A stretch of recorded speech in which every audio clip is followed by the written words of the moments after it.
What is up, everybody? It's the Inhuman one here, and today is hopefully the last day I delve into the lands between. This is a stream where I am inviting you, the viewers, to help me get the very last trophy in the game so that I can secure a platinum. Now, if you know me or if you're familiar with my streams, I typically don't care anything about the trophy or achievement system. I believe it's just a way to maintain artificial retention and increase gameplay time and stuff like that for any particular title. But I am wanting to get it because I actually just was one away. Technically I'm two away. I need to get the beat Elden Ring just with the normal ending, believe it or not. And I'm doing it with a character that is quite unbalanced and broken. This character is named Keizo. And Keizo is designed specifically for cheesing bosses, not fighting them fairly. So we had some difficulty with Horolo. We also tried to attempt the cheese, which was patched, and we were under the impression that it had been there was a workaround, but there just simply isn't.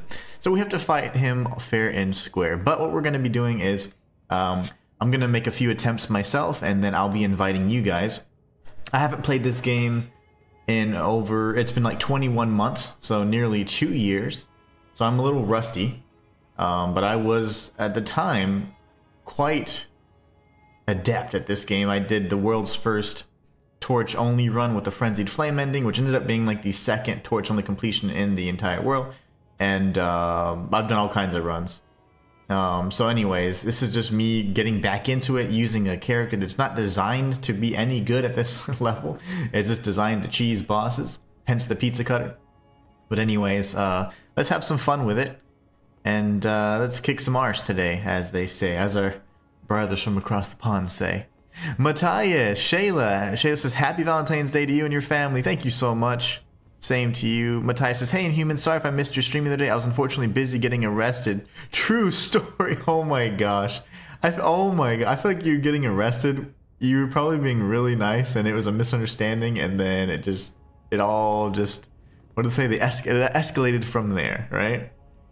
I can only imagine. I am so sorry about that, but also kind of funny. Kind of funny. I hope things are okay. And that is insane. Oh my gosh. See, I've been playing Path of Exile 2 quite a bit, so I'm not used to the shoulder buttons attacking, so that's no fun. But anyways...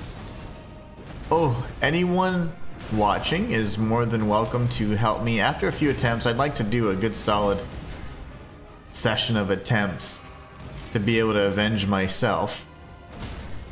And then, of course, we can engage in jolly cooperation.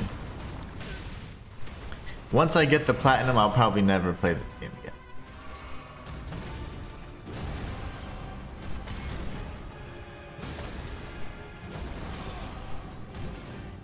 I need to heal. Sorry to hear you're arrested. Hope you're okay. Same. I just know that it's gonna have a happy ending, right? It's got to. 'Twas nobly fought. Okay, mister. Godfrey, if that's your real name. We know it's not. We know he's using an alias to seem all fancy and such.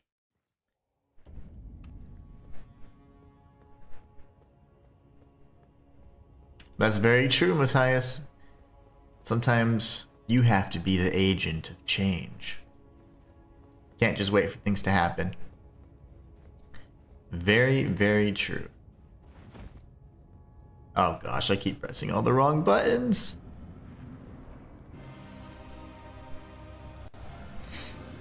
All the wrong buttons.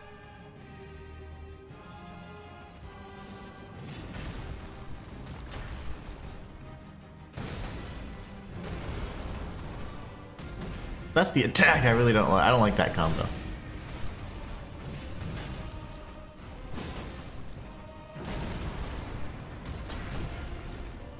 I'm trying to be lazy and not roll all the time, but that is not working for me right now.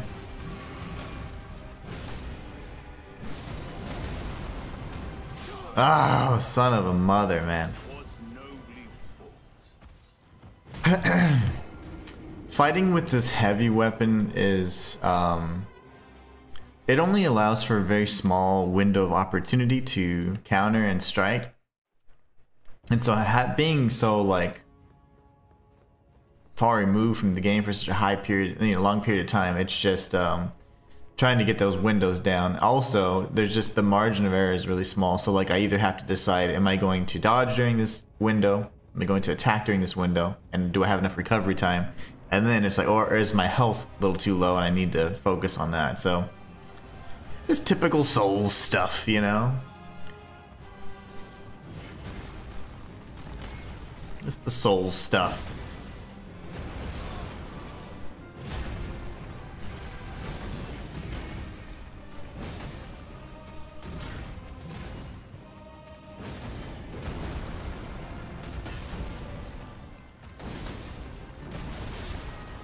I'm not timing my roll correctly on the damn stomp.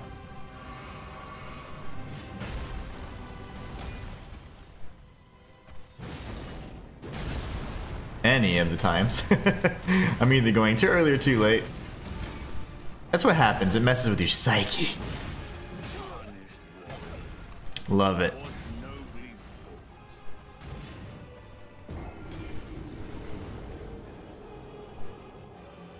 Oh wow, they're throwing ice balls. Yeah, that's no fun. Those hurt, man. And snowballs are different. And kids tend to just be kind of cruel these days, man. Especially if they just go unchecked. So I can see where this is going already. Shayla says, I know you'll get him. I hope so. I'd prefer to be able to beat him by myself and then get help with the Ratabeast, because I want to just ride around on Torrent and get carried. That'd be so much fun. But I hope that in the 3-hour slot that I've allowed myself to attempt this, I can beat this fool myself. It's just been a long time. I'm confident that we will, but it's just, I don't know. This game's, it's so good, but at the same time, it just all of the things, I just have a aversion to it. An unfair, ugly bias against it.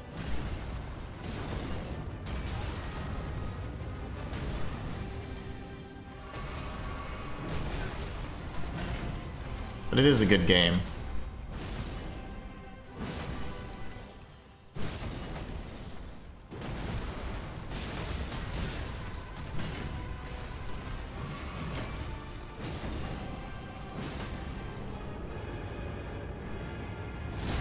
Ah, didn't time that right. He is crunked up right now. He's got the aura. Oh no! That's not a good one. I gotta go this way. Okay.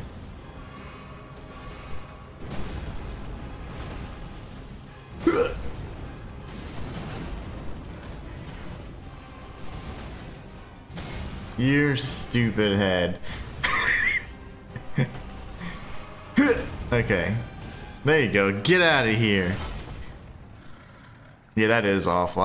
Kids are just can be kind of ugly to each other sometimes. We need to watch it. Oh my gosh. One transformation sequence, but maybe not.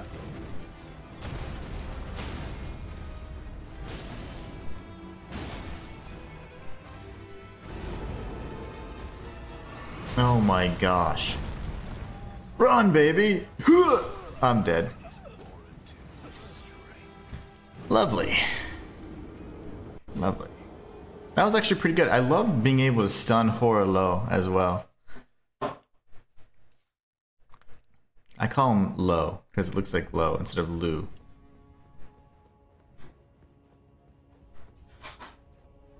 I'm not feeling the epicness. I need to crank up the volume a bit. I usually listen to things really quietly. Oh God, sometimes if it's too loud, it just hurts my ears. It's like, ugh. But I gotta feel this. I'm about to kick this guy's ass.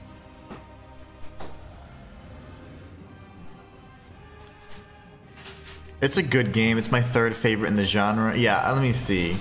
Let me think. It's been a while. Let's see. I think I like Bloodborne for all around best ever FromSoft game in my opinion. It's got the best combat. It's got the best bosses. It's got the best lore. Dark Souls 2 has the best lore of the Dark Souls trilogy. Oh my gosh, that was so scary. I dodged that, but just barely. Dark Souls 3 is then excellent for the combat. Lore's fine. Ow. Elden Ring is pretty solid.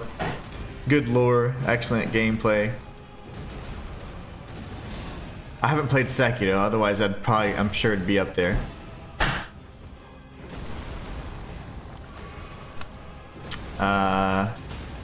Dark Souls 1 just good for nostalgia, but definitely I would say Demon Souls is better.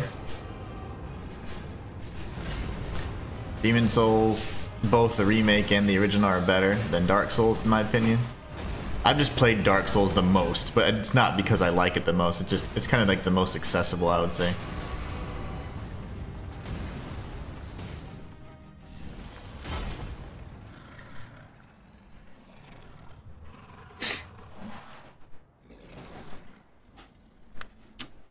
I cannot see what Matthias said. Ah. Oh my gosh, please. I gotta be aggressive. I'm not afraid of you, big man. Okay, I am. I'm dead. Son of a mother. Oh, I'm not dead. Haha. Oh, I'm dead now. No. Okay, no, I'm not dead. Survive. Come on. Heal. I'm dead. I keep healing. I'm panic healing. That's what's happening right now, if you haven't noticed. Your stupid axe kick. Okay, that's fine. You're really flexible for a big guy.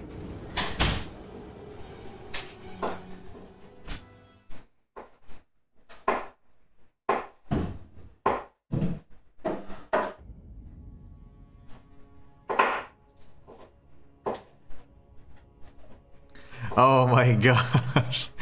Yeah, I can't believe that. They get away with anything these days. Third favorite in the Soul genre that is awful. Haven't played Bloodborne or Sekiro.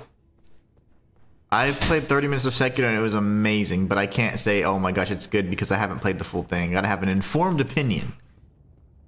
Lies of P is #1 for me. Lies of P is my favorite non-FromSoft Souls-like. Yeah, exactly. A couple of messages are just like, I don't know if they get redacted or I don't know what's happening. I would have snapped too. I'd have been angry.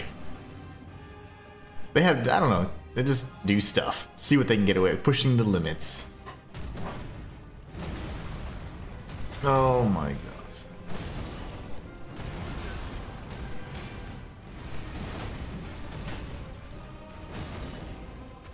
I shouldn't have hit there, but I wasn't sure if he was gonna miss or not, so that was just me.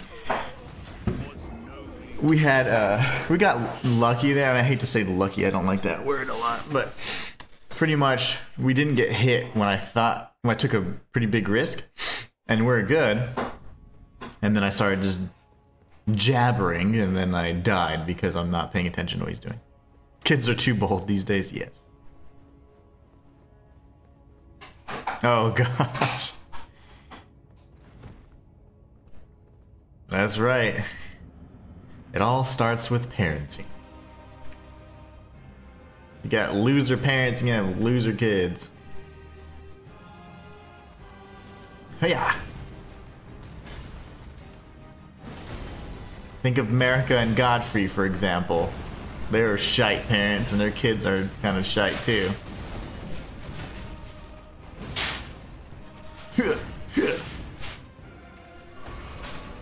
Jump!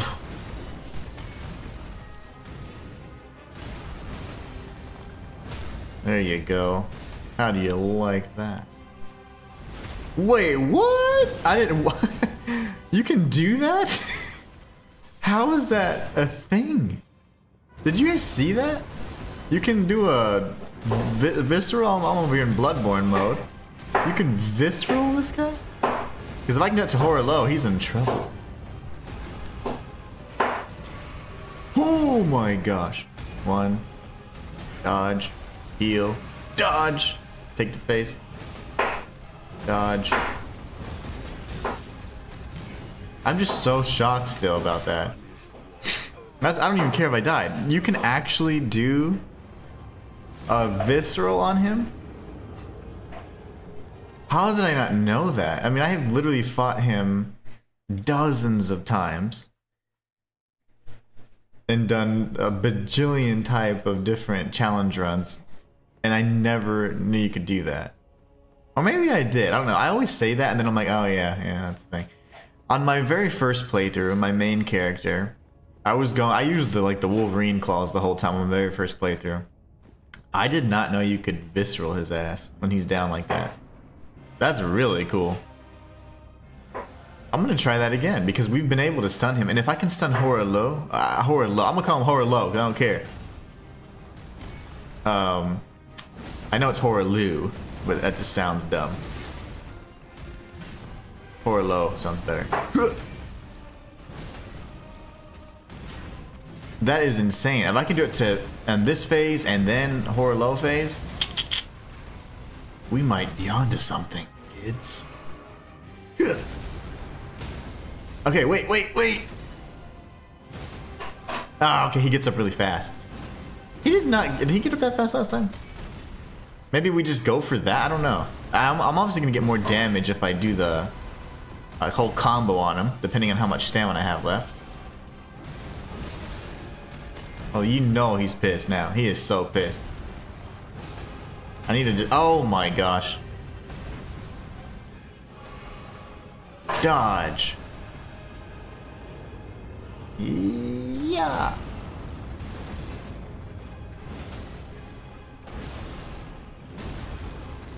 Oh, you idiot.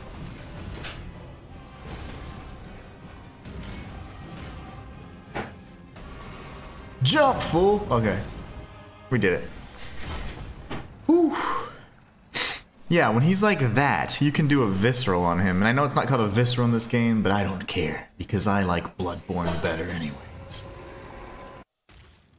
Wait. Whoa, gosh. Yeah, he got me. I messed up. I forgot about his introductory hug attack. Oh my gosh. Okay, I'm gonna go ahead and top off. Where is he? Oh, lovely. Would you stop those delays, man? That's one thing I hate about this game. Are the delays and the strikes. Like, you know, normally in like the Souls games, they're gonna go for the strike, and then they're at the apex of that strike, and then they go. Well, here they're like hold it. They're like hold. They hold that like note for so long, and it's definitely to prevent you from having the proper timing. But you just have to see it enough, and then you're like, oh yeah, I have to wait 10 seconds while he has his hands like this. That's too funny. And you know, I learned that, and how hard and how long they hold those like poses and their strikes with Margit. And I was like, man, they really hold on to these, don't they? Because that fight took me a while. I think it took me a good minute. I want to say, I don't know how many attempts, but it took me a long time. And I was like, okay, I get it now. Once I adjusted the style, but having not played in almost 2 years, I didn't even know this game's been out 2 years, but apparently it has. It's been 21 months since I played it. So yeah, we're a little rusty. But I'm over it. I'm over it. Okay, can I just do it here? Oh, that's cool. 970 damage. Oh, and then we bled him.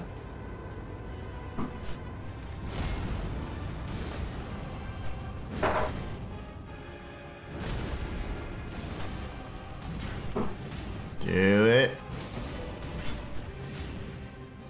I need stamina.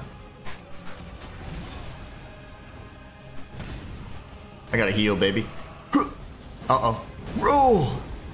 That was dumb. I'm gonna do this, heal, strike, get hit, or the second strike, which is always bad. I'd much rather get hit in the first strike there. Die! Okay, we're getting him to second phase pretty consistently.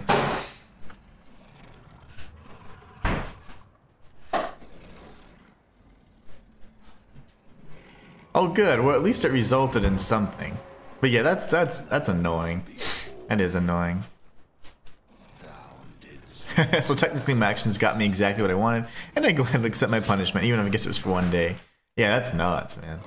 Absolutely nuts.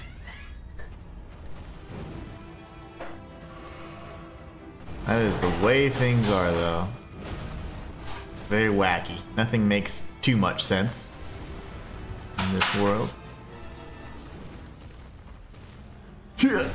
Oh, okay, lovely. Stop with your strikes, your slow-mo strikes, man. I literally dodged right at that moment. That's fine. I think I'm dead. I'm dead now. That looks so cool, but I absolutely, I just can't accept that it's happening to me. Being flung through the air, then he catches you and slams you down. Like, that's awesome. But I don't like when he does it to me. Shayla says, every time I watch the Liza P Overture trailer, I see something that I missed the previous time, and I get more and more excited. I think it's going to be better than I expected. Yeah, I agree. Well, Matthias, I also am sorry. That's unfortunate, but at least it seems like something changed, even if it is something as, you know, you can help one person. Sometimes that's more than enough, you know?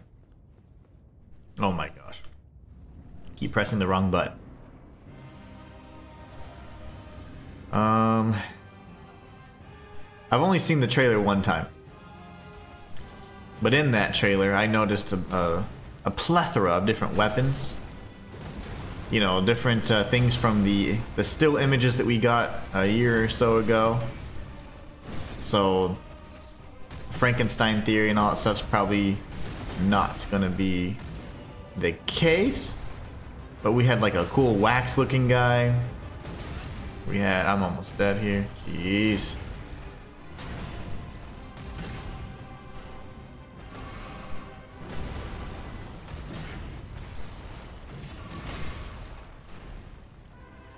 I thought I was in the proper spacing to level, I mean to heal there, but I guess not.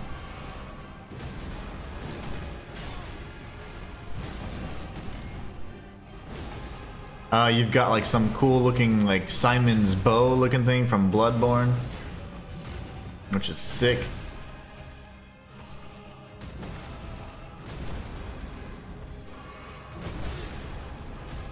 My gosh, I've had to heal so much. Going for the jumpy. Oh my goodness gracious.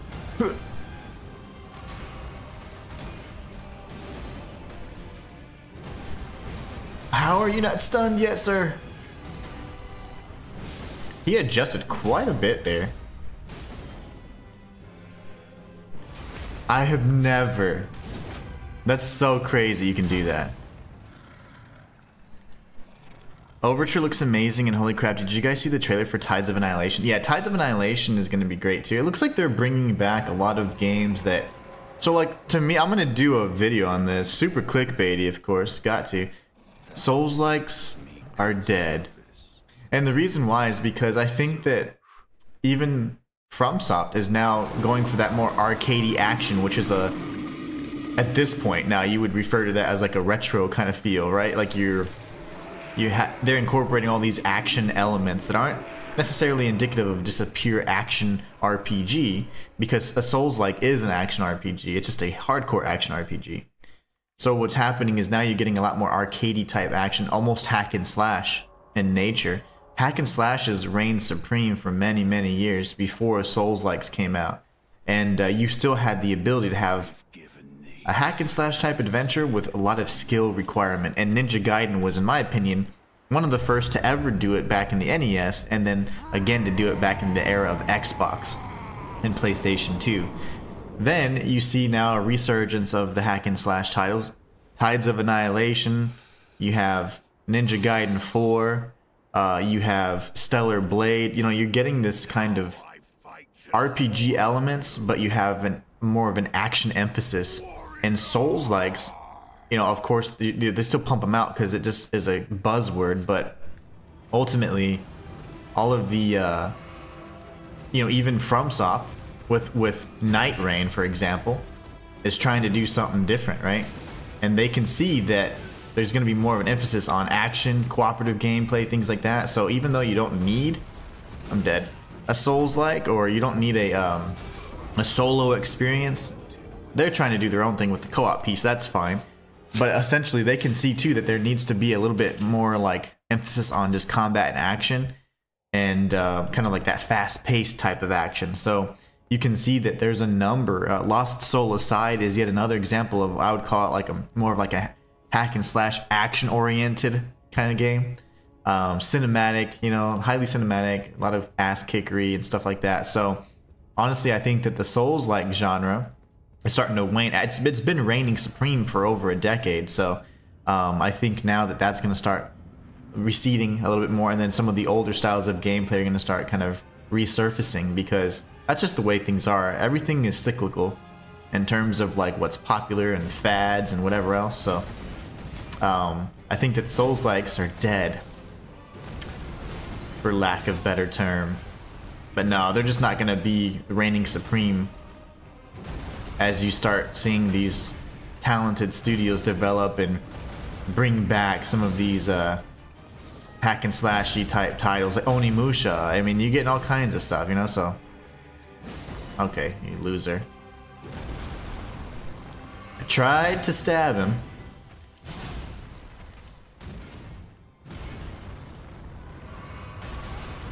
Cool. I gotta catch up on chat. I saw a name I haven't seen in a while, or it's a new viewer. But I can't right now.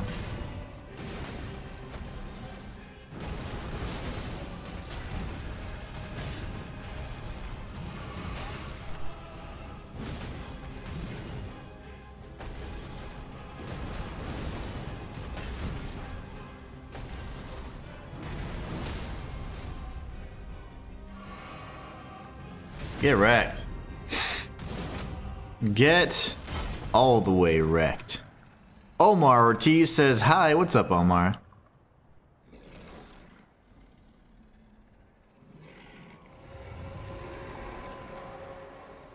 That will be all. Thou didst me good service. Oh, wow, that's crazy, man. Omar says, I'm playing Eldest Soul, and I'm watching your video as a guide. Thanks so much. They're really helpful. Eldest Soul, is that the retro style game where it's like a boss rush, Omar? If that's what it is, I loved that game. And I think I beat it in like 45 minutes on one of my best runs. I got rid of a lot of the gameplay because at the time there was a lot of at the time on YouTube, there was a lot of copyright type issues, so it was hard to have just playthroughs up there. So I ended up keeping that one, and one of the best times was like, I think it was definitely under an hour. It was like 45 minutes. It's fantastic. The game was great. Whoa, whoa, whoa, whoa, whoa, man, that's so cheap. Are you kidding me? He appeared behind me. That's so cool.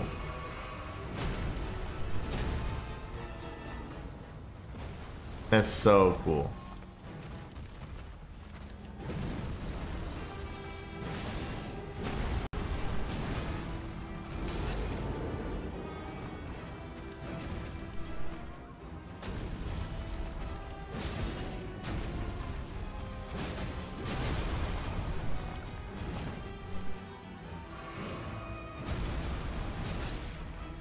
I hate your attacks. They're so stupid and unorthodox.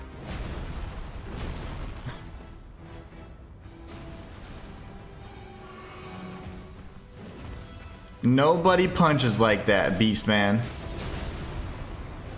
Just saying.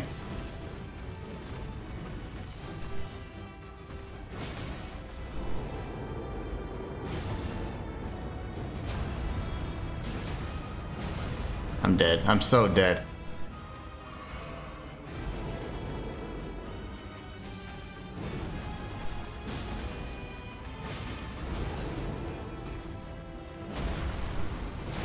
Son of a mother.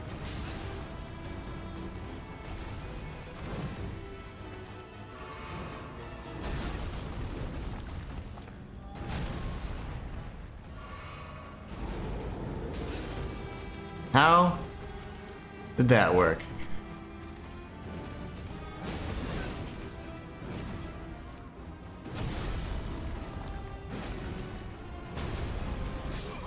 Whatever. Whatever. Omar says, yes, that one. That's a great game. Omar says, you're really good. I have to say thank you so much. I appreciate that. Shayla says he has the best guides out there. I've used guides for other games and Inhuman hasn't made guides for, but he is so much easier to follow. Thank you, Shayla. Those are the hardest videos and guides for me to make, but they're the most enjoyable. It's just hard to do them back to back because it's like, wow, it takes quite a bit of effort. So I'm like, ugh. I don't want to burn out. That's why I do those 100% guides much less frequently than I'd like, but if I could start doing more of those, it'd be fantastic. So close, I know, that was annoying. He got a little cheap, and whenever he roars in that second phase, he also gets the stomp and all that, which I wasn't really aware of. We hadn't got him down that low, so I wasn't entirely aware of that. And I was out of heals. That sucked.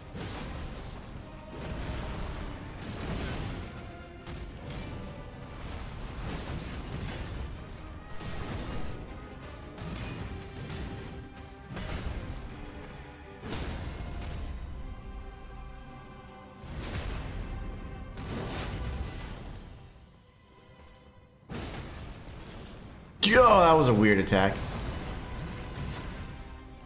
It was so strange he did it that close.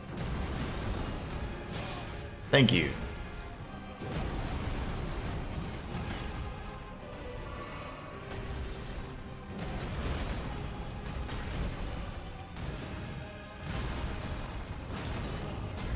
Oh my goodness.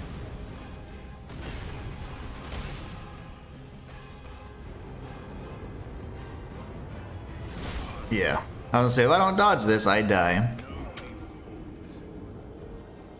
Oh yeah, they definitely didn't learn. They never do. They never do. Just don't get Zangief. That's what he looks like. He certainly does remind me of that. He does all the moves too. All the Street Fighter moves. And anybody, so here in a little bit, I'm gonna ask and invite you guys to help me get through this, because honestly, I'm not trying to prove anything with this one. I beat this game several times already. I just want to get the platinum, and I'm 21 months rusty. I haven't played this game in almost 2 years, so I want to use this character, even though he's not really optimized for fighting bosses or anything. He's just my cheese character. So I would like to beat him on my own if I can, and then get help with Radabeast. Apparently you can ride Torrent, so I'd probably do that while you guys just carry. Whoa! That'd be awesome. So you're more than welcome, if you're on the PlayStation 5, to join and assist here in a little bit. Especially if I can't beat Godfrey, then that would be helpful. What do I think about the new Elden Ring? I don't know. I'm about to find out tonight, though. I'm invited to the network test, so I'm going to be playing it tonight from 9 p.m. to 12 a.m. pending the servers don't crash like they did this morning. So yeah, I'm going to check it. I think it's going to be great, though. I like Elden Ring, but honestly, I don't like what it brought with it, like the whole mainstream aspect of it, and how the Souls-like genre kind of got a little bastardized, if you will, diluted with pro Elden Ring gamers. But I think that the Elden Ring Night Rain is an excellent direction, not for the entire FromSoft, you know, Souls-like thing, but more so from the perspective of it's nice that they're taking a really popular franchise, but then incorporating some other elements to it.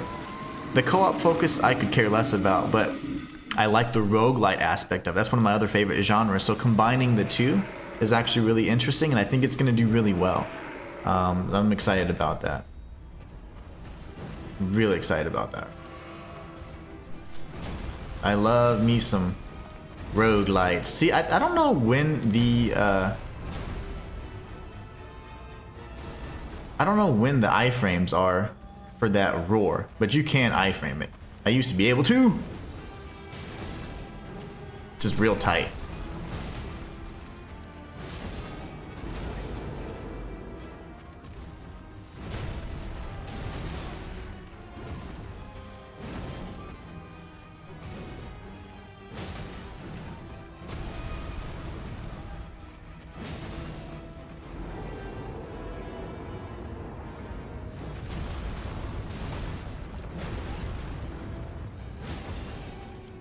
I'm dead. I was trying to heal. I didn't want to get that second hit in. What do you think about the new Elden Ring? I think it's going to be great. I beat him with Scarlet Root. I don't even know what that is. It's been 2 years since I played this game, so I'm assuming that's a cool weapon. But I have no clue what Scarlet Root is. I don't remember. And I certainly don't have it on this character. This character is designed for just cheesing. So I use this character to do guides to cheese every single boss in the game.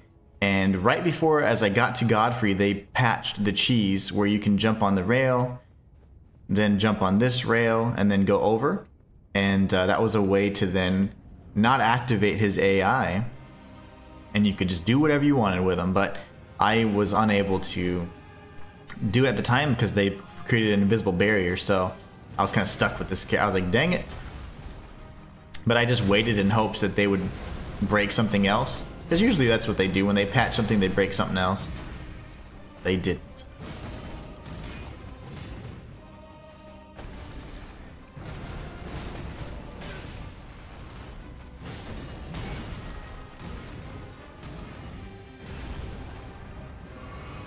Oh gosh, he's doing that. I didn't see the overhand wind up.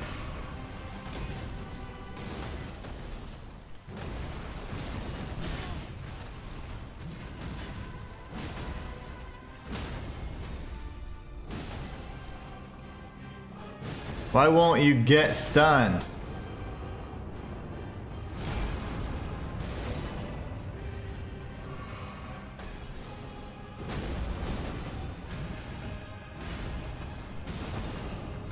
Ah, he's doing the... I didn't even notice the overhand strike again. No!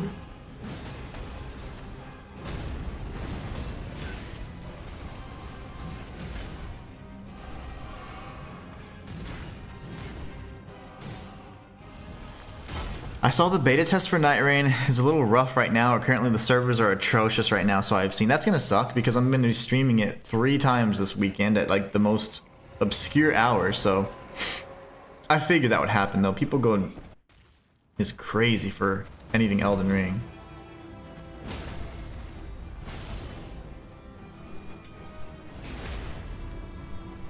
Your big self out of here.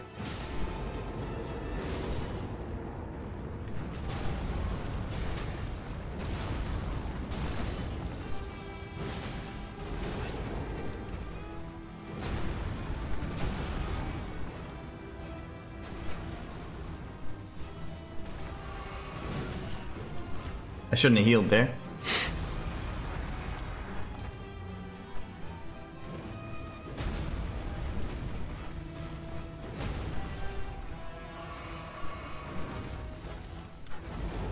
Your roar is so annoying.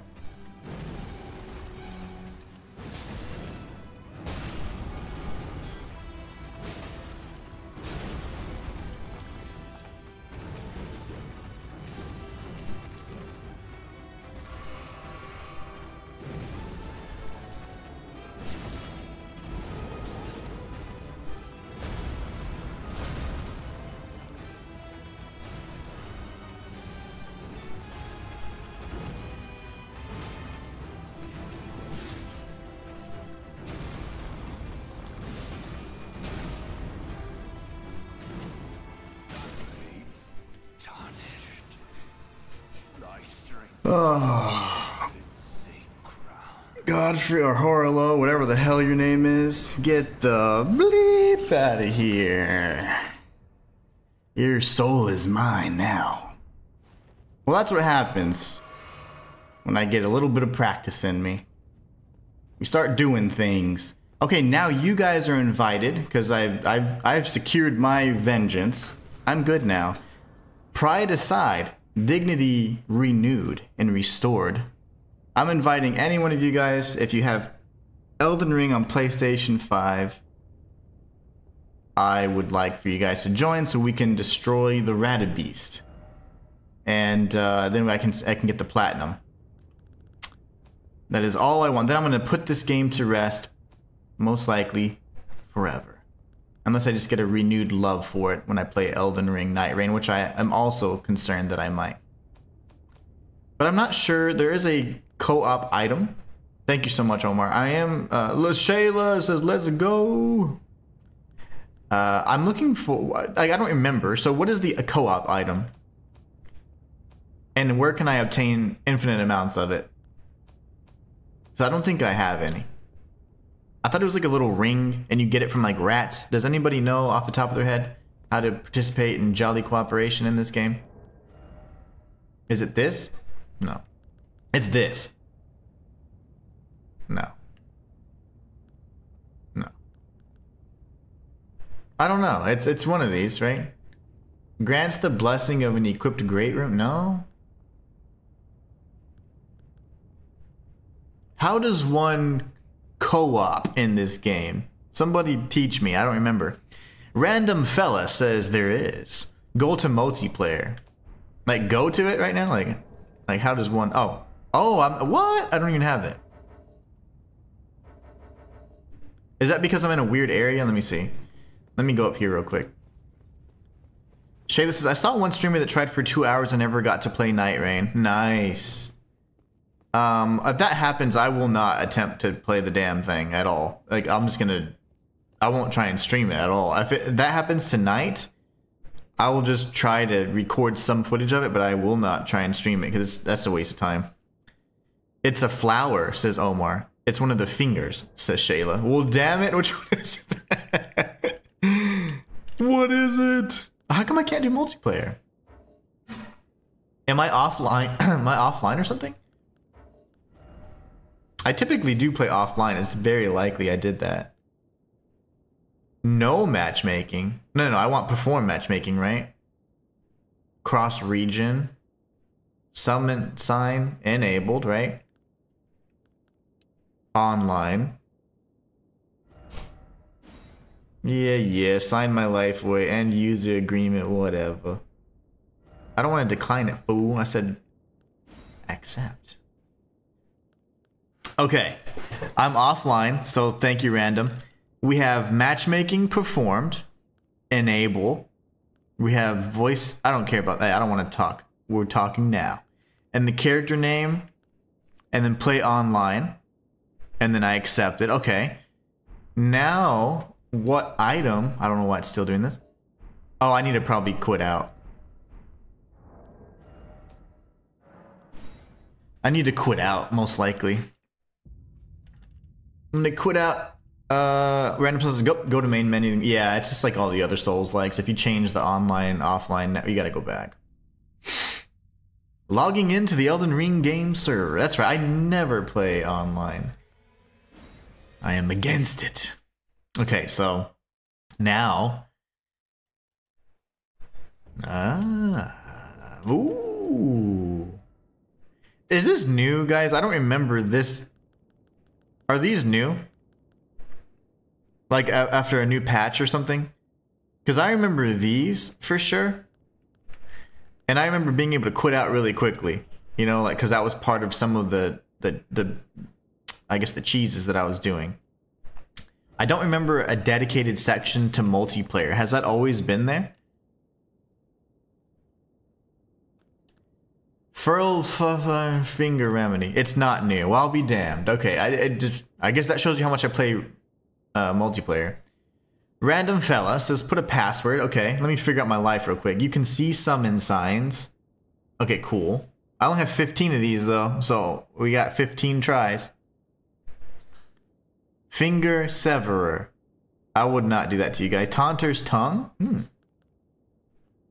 You can leave a gold summon sign to play cooperative. Okay, that's the infinite amount if I want to be summoned. This is if I want to summon somebody. That's the humanity, if you will.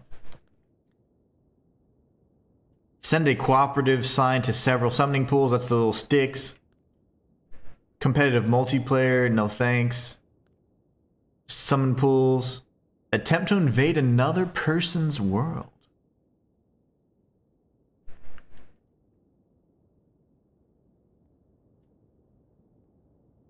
I don't know, man. I don't know what I would do these days because honestly, I just have a lot more to lose. You know? Sometimes, but I wouldn't lie. I don't stand by when people are getting hurt. Absolutely not. But there's certain lines that I won't allow to be crossed. I don't know what I would have done though. I don't know. It's hard to say, you know? Press triangle and put a password so you don't summon randoms. Okay. What's the password gonna be? It's gotta be super secure. Maybe like password. We'll call it Night Rain. Hopefully you guys can spell Night Rain. It was so hard for me to spell it. Never mind, we can't do Night Rain. What if we do this? Is that gonna work? Oh, I can't, okay. Never mind.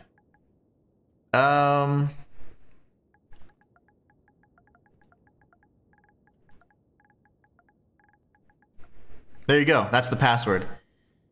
All lowercase, Inhuman one. Well, that's what I'm saying because that's what I agree with 100%, Matthias. I know that you do as well. But the thing is,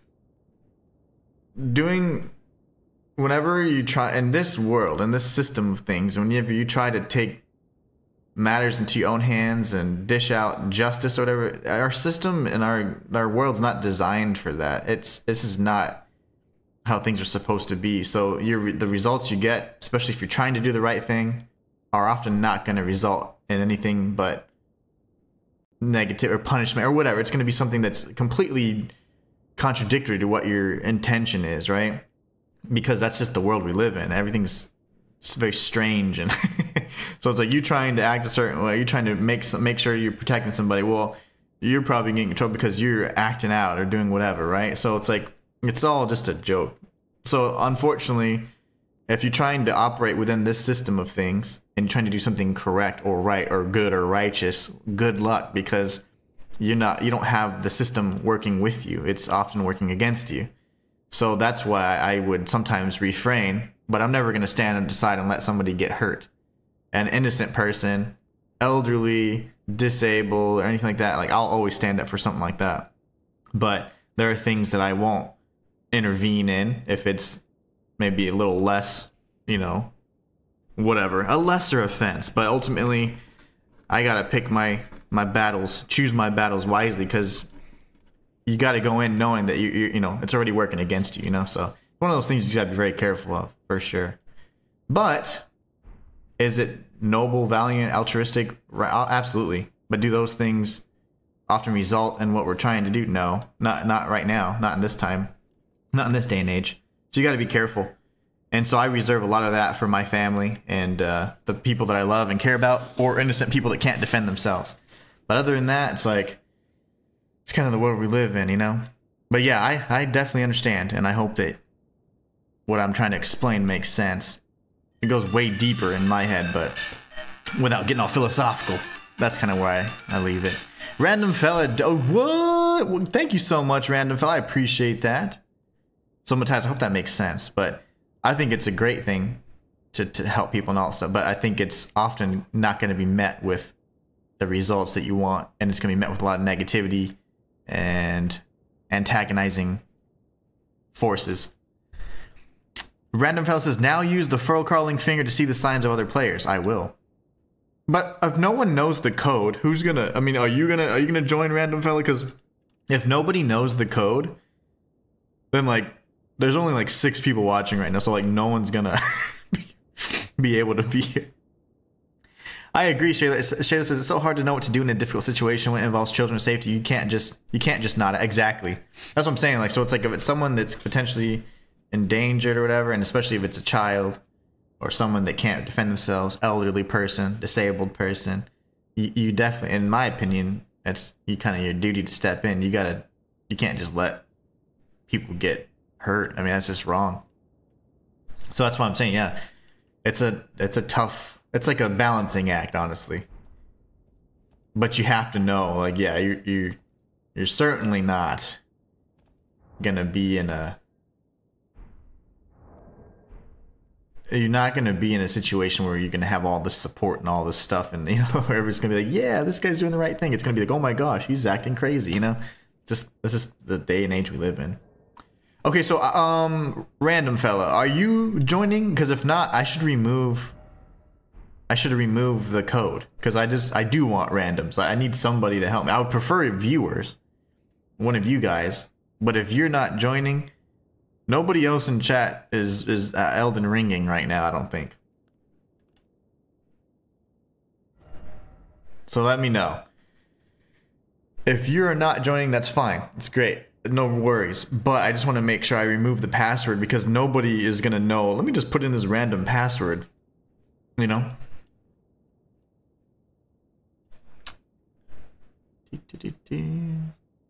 I give you 1 minute. No, that's a long time. 30 seconds. I'll burn one of these, I guess. Oh, hey.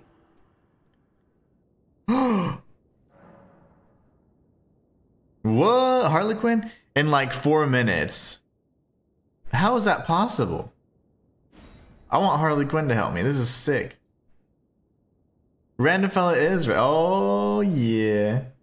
That is insane. She's a little baddie, too. I didn't realize that you could make attractive characters. Oh, yeah. I made myself. What do I mean? What am I saying? Cool. Are you going to join or you know? I think I summoned you. Does it just take a while? For cuddling for finger, whatever it's called. Furled for carling finger. Do I have to burn another one? It shouldn't use it, if I'm not mistaken. If it didn't, it did use it though. That's awesome. That is cool. Touch gold summon sign.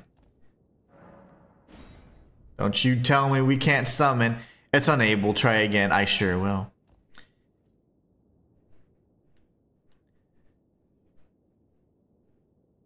Oh, there's no doubt, Matthias. That whole indifference thing, all that. Yeah, that's the what I'm talking about. That's specifically what I'm talking about. That's the system of things that we live in. So that is why you always have antagonizing forces. What's up? You look cool, man. Host of fingers. Hopefully you're really strong, because I haven't fought Radigan in a long time, so. Oh, you know what I didn't do? We're gonna die anyways, because I did not rest at the site of grace, so I don't have any heals. I don't have any heals. That's fine. I'll summon you again after. Ready? Let's do this. We don't need heals, damn it. Oh gosh, what's happening? Are you buffing and I did something wrong? That's probably a way to like replenish your flasks I just forgot about. Cutscene.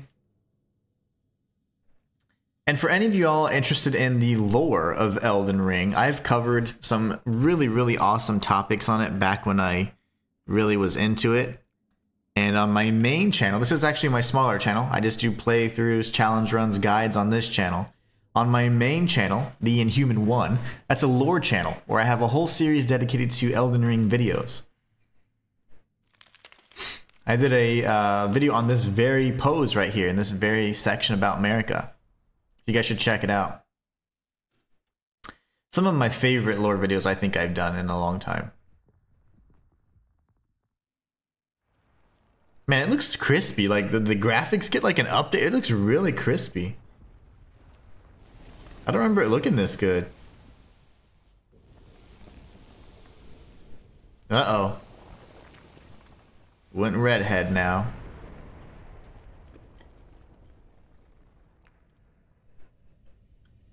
Indeed, Matthias, indeed. He's got the hammer. We're gonna die because I have 1 flask, but that's okay. I have 14 more flinger things. I used to kick his ass really good. Radigan, I could do no damage, and then the Elden Beast, I'd get hit.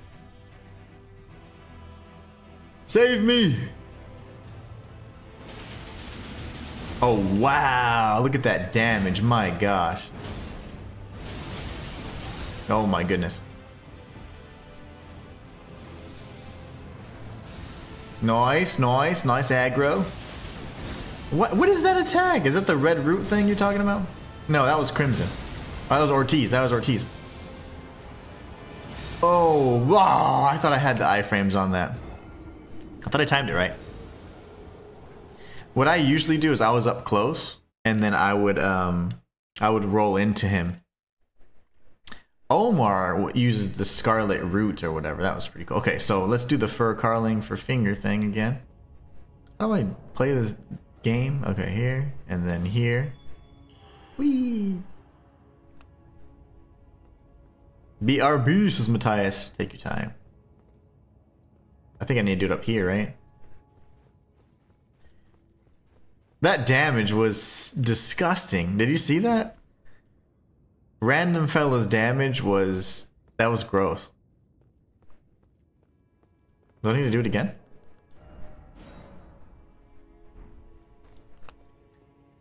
Yeah, that damage was so good.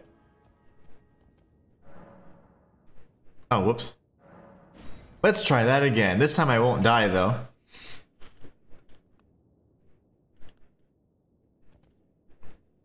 I'm just gonna do the pizza cutter. That was really cool. I don't even know what attack that is, if that's a Ash of War or what that is, but it's really neat. Hi. Sorry I died, but it's okay. Yeah. We're getting buffed. Oh, he's doing all the bufferoonies.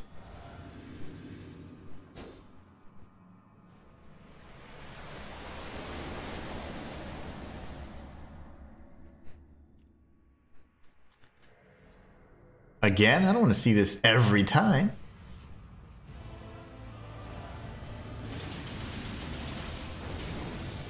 Oh, my face. Really? Oh, okay.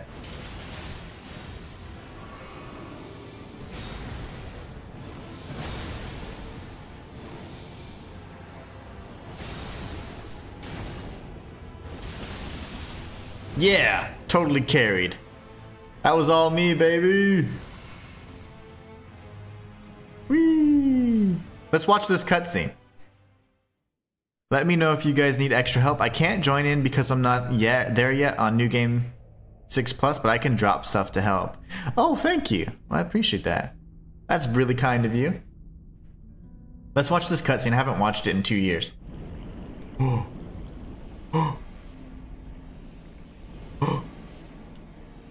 Hand. It's always the hands, man. He's like, come with me. That damage is disgusting, right? Random fella totally carrying. Thank you so much, Random fella. It's really cool. I would like to know what attack that is. I know you're buffing, I can see that, but I'm so far removed from the game. I can't recognize the attacks and stuff anymore like I used to. So did he just make Radigan the sword? I think he did. The Elden Beast just turned Radigan into a sword. And I never noticed that before. Lore video. Maria's Executioner's Sword Ash of War. Ah, yes. An astute observation indeed. Yeah, there's a ribcage on that. That's Radigan's body. Man, I should have removed my face. That way I could have made a lore video out of it. Wait. Okay. Let's go kick his ass. I forgot what he does. Is this bad? Why are you so strong? How are you so strong? What level are you? Oh my gosh, you missed.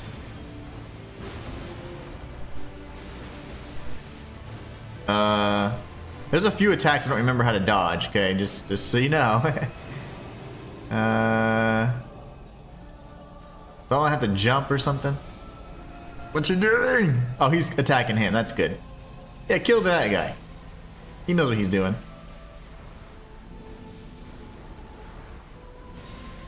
Can't I ride? I can ride the horse. This one. I don't like this one. I could be attacking him this whole time because he's full aggro on Harley Quinn. Harley Quinn, survive. Don't die, I need you. I can't do this alone.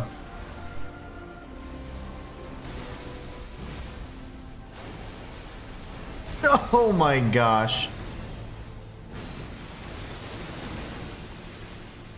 No, I am insane at this game. I'm just kidding. Oh, here he is. Here it goes.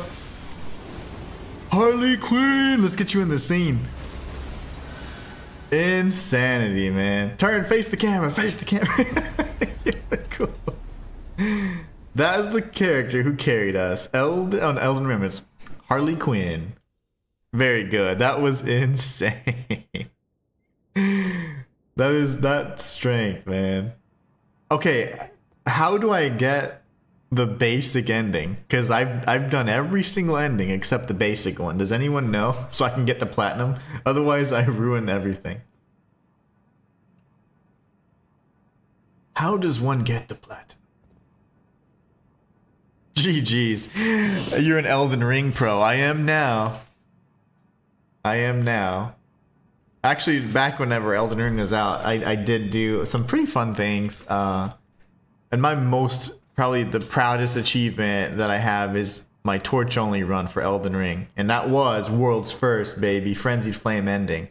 Which ended up being like the second completion of it ever. So it was really cool. Torch only runs, things like that. That was just so much fun for me. But anyways, I did love Elden Ring. And honestly, playing it again, it does kind of rekindle the grace within me. But honestly, I think I'm probably going to just move to Night Rain, and then maybe at some point in the future, if we ever want to revisit Elden Ring, I could certainly do that. But it's just, I haven't even played the DLC yet. I'm just so behind, you know. Random fella, do you use mods to make your character? I don't know if you can, because probably not, because we're on PS5. But haven't played Elden Ring for months. Looks like I still got, yeah, you still got it. Does anybody know how to get the... This is the ending I'm looking for. Hold on. Achieve the Elden Lord ending. I need that one. What do I need to do to achieve the Elden Lord ending? Yeah, you still have it, random fella. Haven't lost a step. No mods. Yeah, you can do a ton of character creation. Like, I made a character look like the Joker, and then I made another one that was kind of weird. Guys. Is this? 300,000. Matai says, I've returned. I'm just gonna do this. I don't know. No one's answered, so I'm just gonna do things.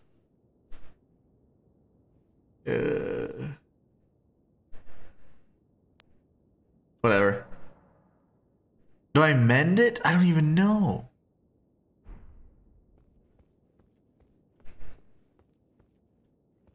How do I get the fractured whatever ending, guys?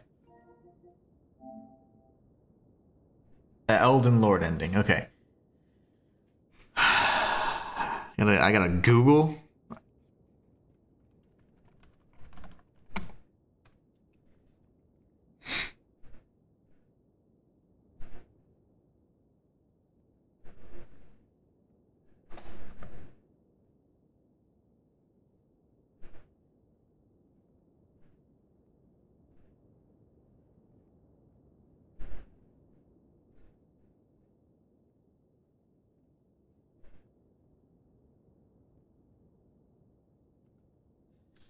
I can't find, as per usual, can't trust guides on the intranet. I'm just going with this.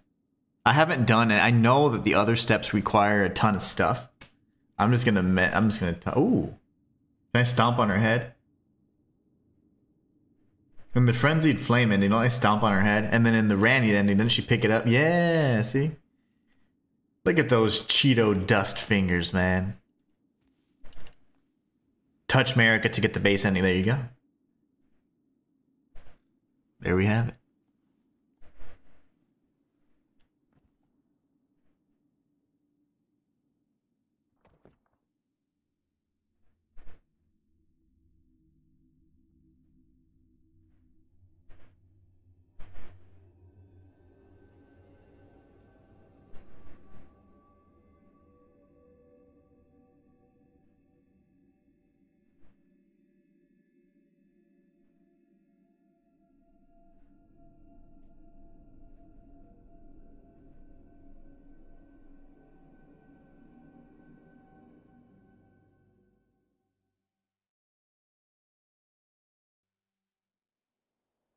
The fallen leaves tell a story of how a tarnished became Elden Lord. In our home, across the fog, the lands between.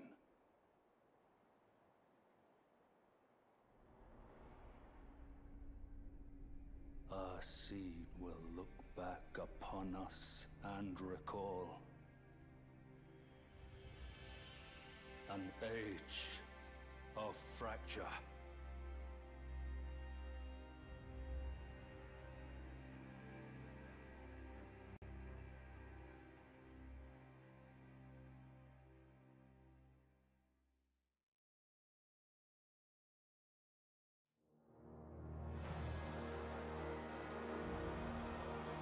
Sweet. Begin Journey 2. If you do not start over now, you can choose to begin Journey 2. There's what? Oh, New Game Plus, I guess? No.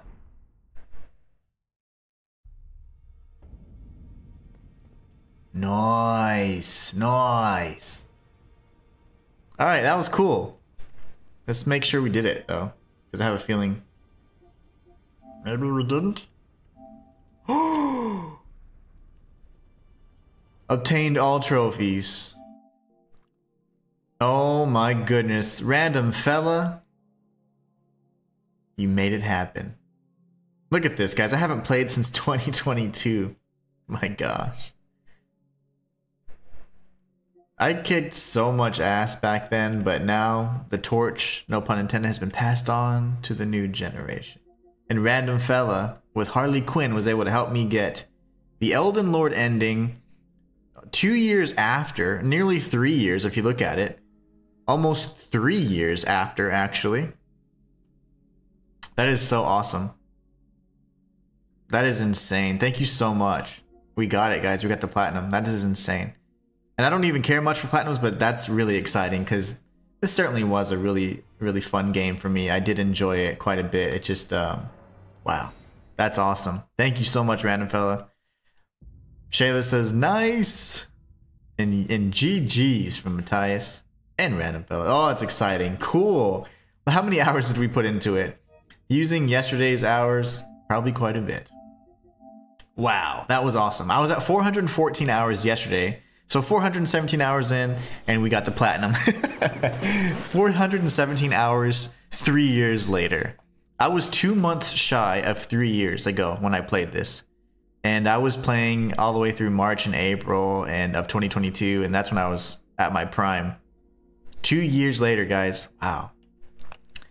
That's nuts. Thank you so much. That's a huge, huge accomplishment. I really appreciate you guys. Thank you so much, Random Fella. Only 10.8% platinum. That's a big achievement. That's pretty neat. I can't believe only 10%. As many people love this dang game. That is insane. Thank you so much, Walter. Glad you did it, he says. You know what's funny? The only time I've done and chased achievements or trophies have been if they're under like 1% or they're under, and rule of thumb, like under 3 to 5%. You know, like if it's under 1%, I'm going for it. If it's under 3%, I'm still really excited. But under 5%, it's like, yeah, okay. That would be like worthy of a challenge run. And one of the most recent, I say recent, it's been years, probably 2-3 years already. But when Hi-Fi Rush came out, there was a difficulty that you had to maintain a certain, it's a rhythm-based game. So if you don't maintain the rhythm, you would just die and you'd immediately start over. And it was on the hardest difficulty.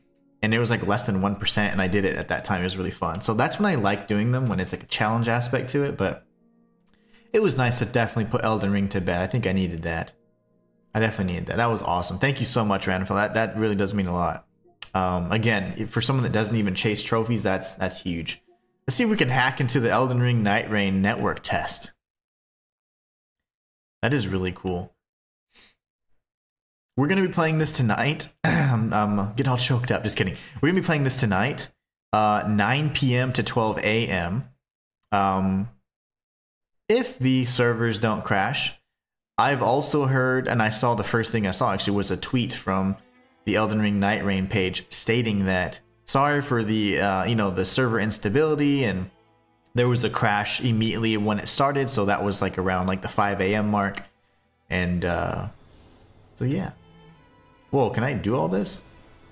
Let's see. If I can play, I doubt it, but the network test is designed to only be open for a certain period of time. Really?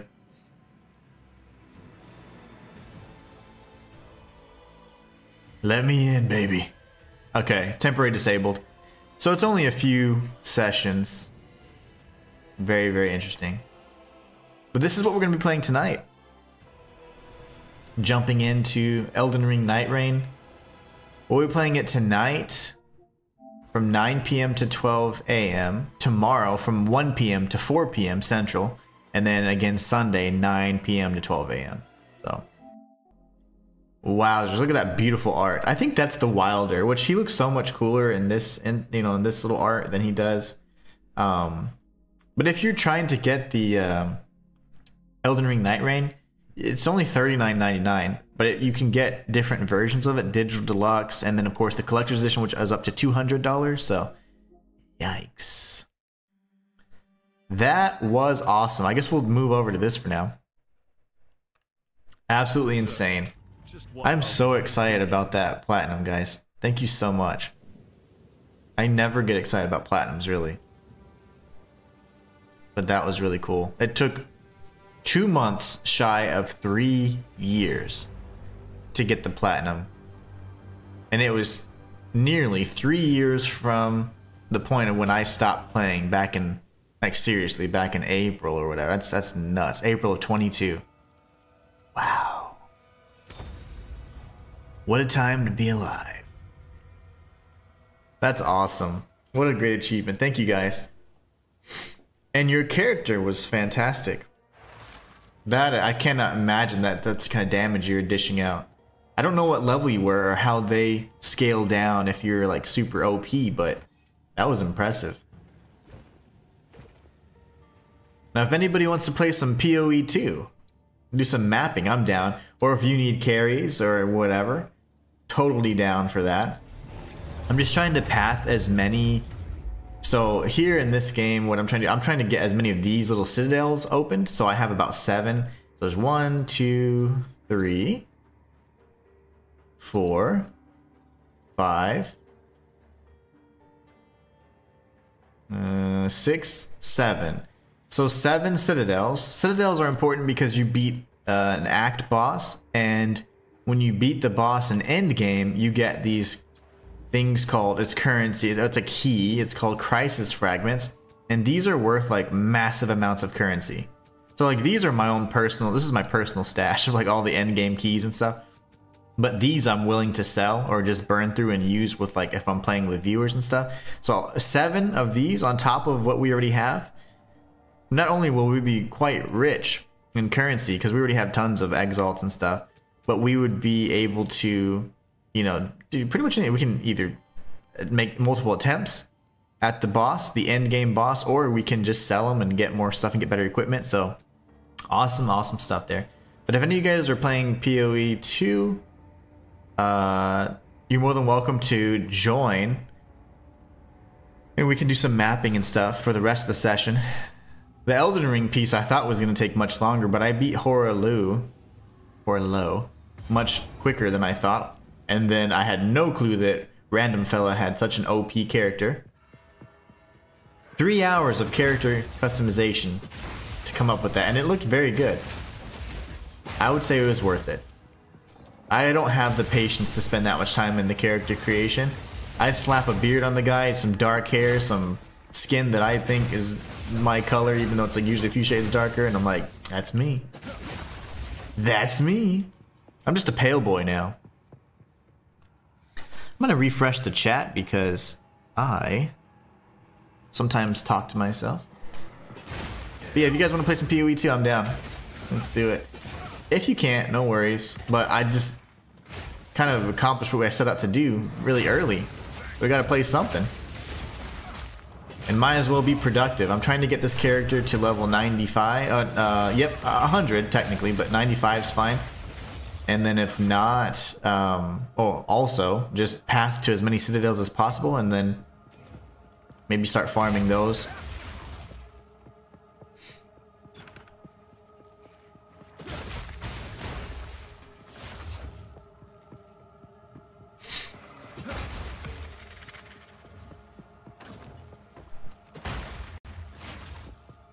That was so fun though. That was really fun. That made Elden Ring fun again. Especially beating Horaloo. That was awesome. I wasn't sure I'd be able to beat him with my busted cheese character. And the beast, my gosh, that was insane. Can't believe how much damage Harley Quinn was doing.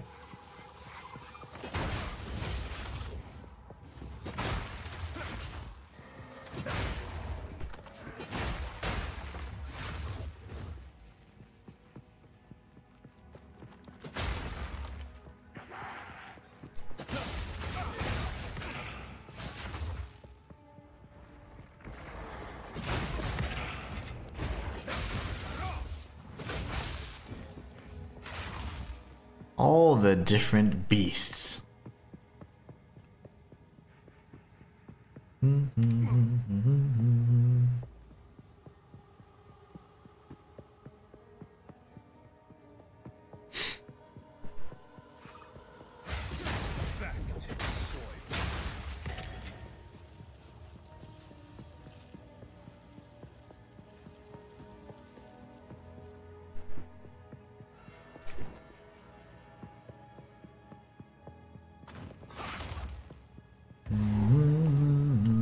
I love the soundtrack in this game.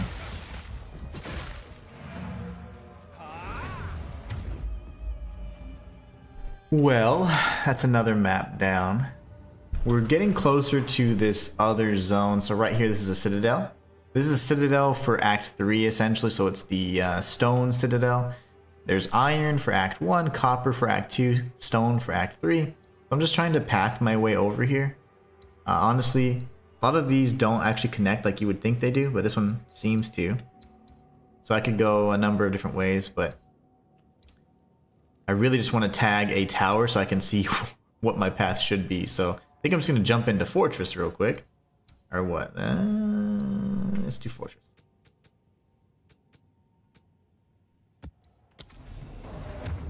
Let's run Fortress real quick, and then that'll at least give me an idea. Fortress is kind of a... I like the map, but it can be kind of annoying. It's easy to miss some of the nooks and crannies on the map, so you're like looking for the last boss for a few, seconds longer than you'd like.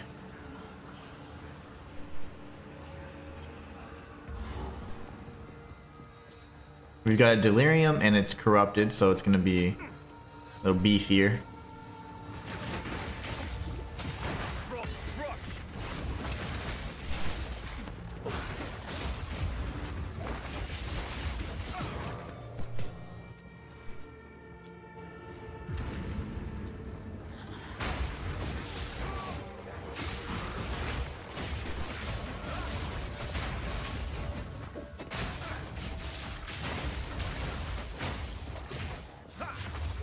Get a little feisty.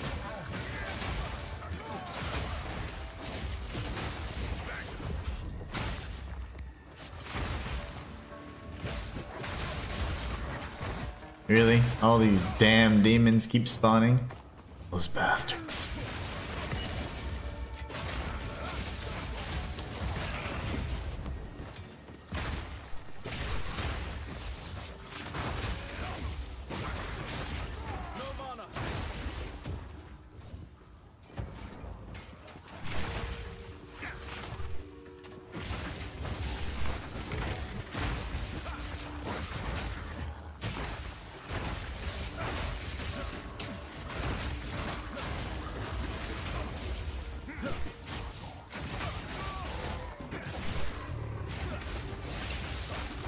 I don't see anything in chat, so I'm just I'm assuming y'all just quiet, but I did refresh it twice already, so I hope you guys are just being quiet and I'm not skipping all the awesome comments.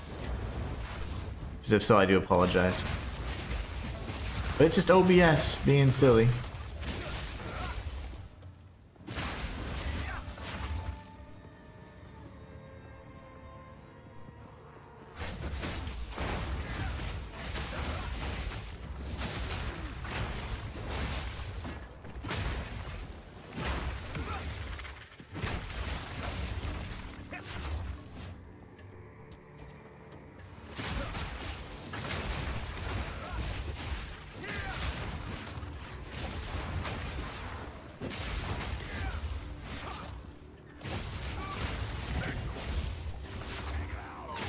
Like nearly 3 years, man. I didn't even know the game came out back then. I think it came out... I thought it came out in 2021, but maybe it was 2022, I don't remember. Guess it was 2022. Ow.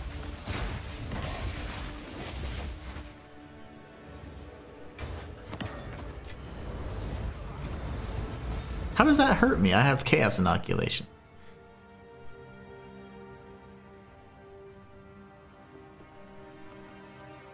I refreshed chat again just to make sure.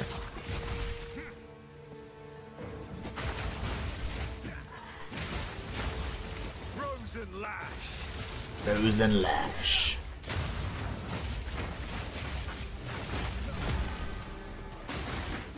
No gosh. Oh no, I'm getting hit really hard. I'm about to die. I died. What a waste. That is not good. Distracted.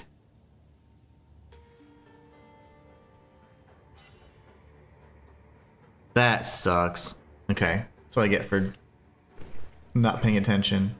No, so we lost 10% of our XP there. Good stuff. And we gotta do it all over again. Not fun. Not fun at all.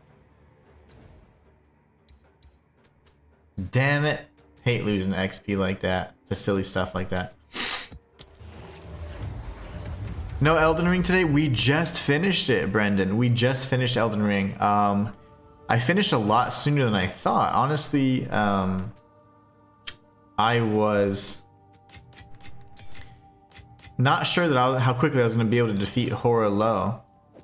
And I ended up beating him quicker than I thought. And then we had a viewer join. And they had, a random fella had some incredibly strong Harley Quinn inspired character. Completely melted the Rat Beast. And that was done in 2 attempts. The first attempt we died because I forgot to touch the side of grace, so I had no had no health. But the second attempt, man, it was definitely something, a sight to behold. It was good. It was lots of fun. But yeah, we beat it so quickly. I did secure the platinum. And I said my farewell to Elden Ring. It was about, from my last trophy, 2 months shy of 3 years that I had obtained my last trophy. So April of 2022 was when I had obtained the last trophy. And then now, nearly 3 years later, this is insane. Really cool full circle moment though, that was awesome. So we got the platinum for Elden Ring. Can't believe I died here. Ugh. What a waste of XP. I wasn't paying attention. and coming off of one game and then another, I was pressing all the wrong things to heal. I panicked. In this game you have to use the directional pad to heal. I did not do that.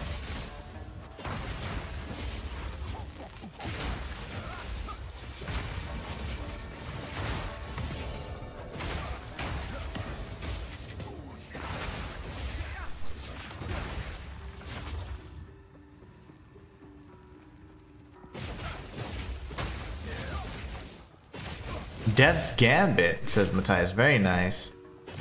I think I own Death's Gambit. I do believe it's just like the, let's call it the vanilla version. It's not the cool, like, director's cut with all the DLC edition. But that would be cool. Batman says the city needs me. Where is he? I like that. Batman is in the chat, guys. Love this.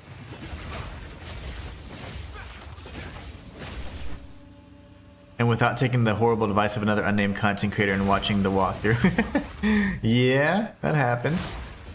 He we don't speak of. Or she we don't speak of.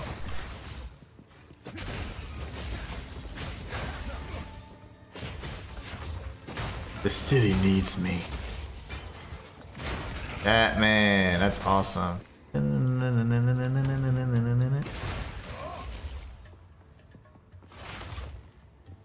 I lost 10% of my XP. That's unfortunate. I was really excited. I was like, maybe I'll get to 95 on stream. That sets you back like hours. Just so you know, 10% at level 94, 95. You're talking millions of experience. It sets you back a bit. Just a smidge.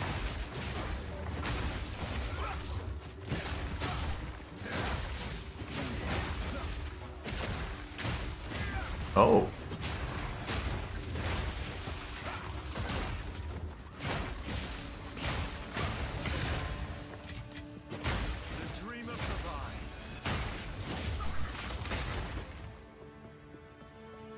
Death's Gambit Afterlife. Yeah, that's the one that I don't have. I bought Death's Gambit, the physical edition, before all that. This is like years ago. I just never got around to playing it. Such is the case with much of my backlog. But yeah, the Afterlife edition is the one I do not have. But yeah, that's awesome. That is one that I would like to play. I think it definitely, if I'm not mistaken, it's got like some roguelite aspects to it.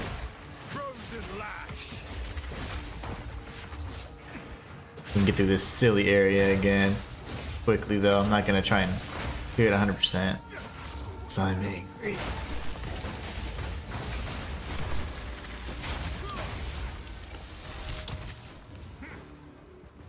We got all the bros over here. Okay, I'm just gonna go around. Wait, I'll go here. Death's Gambit Afterlife.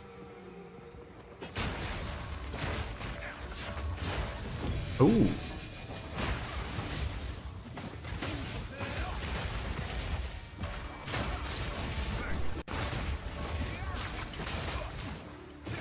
Thought all the bros were up here. Oh, there he is. I'm out of here. Pissed. I got 1% XP back. Yeah. Night Rain was indeed a network test failed this morning, and I wasn't able to get in a match without disconnecting. That is disappointing. You know, network stability and things like that is always so strange to me. Like, in terms of how it works, how they confront the issues, and all that stuff. It's just something that is beyond me, I guess. But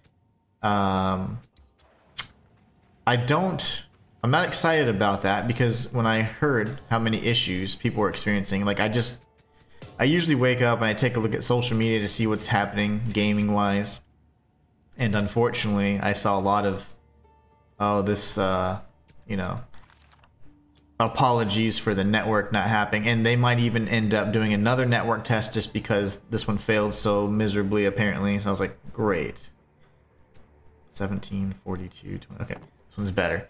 So anyways, long story short, I guess if it doesn't work, if today from 9 p.m. to 12 a.m. I'm just not able to connect at all, I will not stream it the rest of the weekend. I'll just play it and record it off stream so I can do a review and just bash it so I can get a bunch of views like every other content creator. I'm just kidding. No, what I'll do is I'll just record it off stream and then I'll give you guys like first impressions aside from the network stability issues. That'll just be briefly touched on. The mechanics, which I already kind of know quite a bit about it, but the mechanics, how it works, how difficult solo and the solo experience is, how different it is. So those are things that I'm definitely going to be covering. In the event that on stream we just can't get a successful connection, I will stay on stream and we'll try for that 3-hour period. But afterwards, throughout the rest of the weekend and during the other network tests, I'm going to do my best to try to essentially just find a way to get the most footage out of it so I can share it with you guys. And for those people that aren't very fortunate and unable to like be able to participate in the test. But I hope that as the weekend goes on, they're going to be fixing the network stability issues, so that'll hopefully address some of the major concerns. I'm sure they will. I'd be really shocked if that's an ongoing issue. I don't think it will be. But apparently it is. I mean, like for a period of time, at least they do these network tests to see how it can handle the congestion and all that. It's just odd to me. And I guess the most difficult part is just having the cross-region play, maybe. Maybe if you stick to like players in your own region, there's better stability. Obviously, the more people you have, it's going to be more likely to be unstable because it's the, you know, putting a lot of pressure on it and on things. But who knows? I don't really know how it works, but it's always an issue with these online games. So it's kind of what I expect.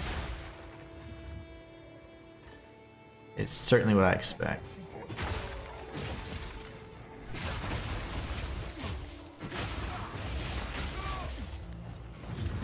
Everybody has more projectiles. Gross. Many, many, many, many, many more projectiles. That is not good. I could just go up here and finish it. But what kind of man would I be, right? I need to get that XP back that I lost anyways. We've got some farming to do. I gotta get to level 100. That would just one character. I'll never do it again. But if I can get my monk, this monk right here, to level 100, I'm good. And anybody that plays Path of Exile 2, you're more than welcome to join me. I'm just farming, doing some mapping, trying to get to level 95. If you guys need carries and certain things, I'm more than happy to help out as well. But more than anything, I'm just trying to level. I'm pathing to citadels. I have 7 citadels ready to go. Probably won't be doing those until like another stream, probably whatever stream we do next week or whatever, or whenever we come back to Path of Exile 2, we'll do like a citadel farming session. But I will say this, guys, next week, well, throughout the weekend we have an Elden Ring Night Rain, but next week, starting Tuesday, we have Avowed, and Avowed is from Obsidian, so think of it kind of like a, you know, Oblivion 2.0 kind of thing. It takes place in the Pillars of Eternity kind of world of things. So Pillars of Eternity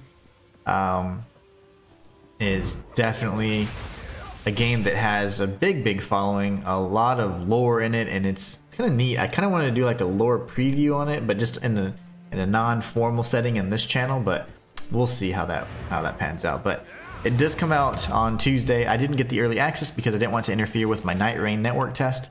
So I'll be playing it on Tuesday. And we'll be picking out a character and hopefully going through a full playthrough on that game as well. So that'd be really nice. Let's go here. I need more. Matthias says, also, I don't mean to correct Inhuman, but Death's Gambit is more of a Metroidvania. It doesn't have any roguelite. Oh! Okay. Very cool. No, I don't mind if you correct me. Please correct me. I don't want to be spreading misinformation. That's probably why I got it then, because at the time I was hooked on Metroidvanias, the 2D kind of Metroidvania thing, and that was one of them. So that's interesting. I thought it had roguelite elements for whatever reason. You know what I'm mixing that up with? remember we talked about all the Noctises, Eterna Noctis, Eterna Soul, Eterna, all the other ones, all the other Moon, Sun, whatever. One of those was a Metroidvania, one of them was more like a roguelite. And I just was thinking the same thing. I'm like, okay, Death's Gambit I think is the roguelite one. But there's so many at that time roguelites that were coming out. And those similar type Metroidvanias. I was just trying to buy up all the Metroidvanias. Because I was like, oh, I'm going to just kind of keep playing these. I was hooked. And yeah, so maybe that's what got me all mixed up. Who knows? Who knows? But thank you for correcting that. Correcting me. 15, 5, 39, 30. This one's better. And anybody watching, if you guys play PoE2 and you want any of these things, minus, like most of these things are, I'll give away for free, but these I won't. I want these. Most of these things, if you want them, you're welcome to have them. If not, some of the things I do need to keep. But just about everything else, if you want, I can surely offer you a spare. So, if you guys play PoE2, want some of this stuff, just join me, and I'll be more than happy to give it to you for free. That's just the kind of guy I am. Let's see, we're gonna go here.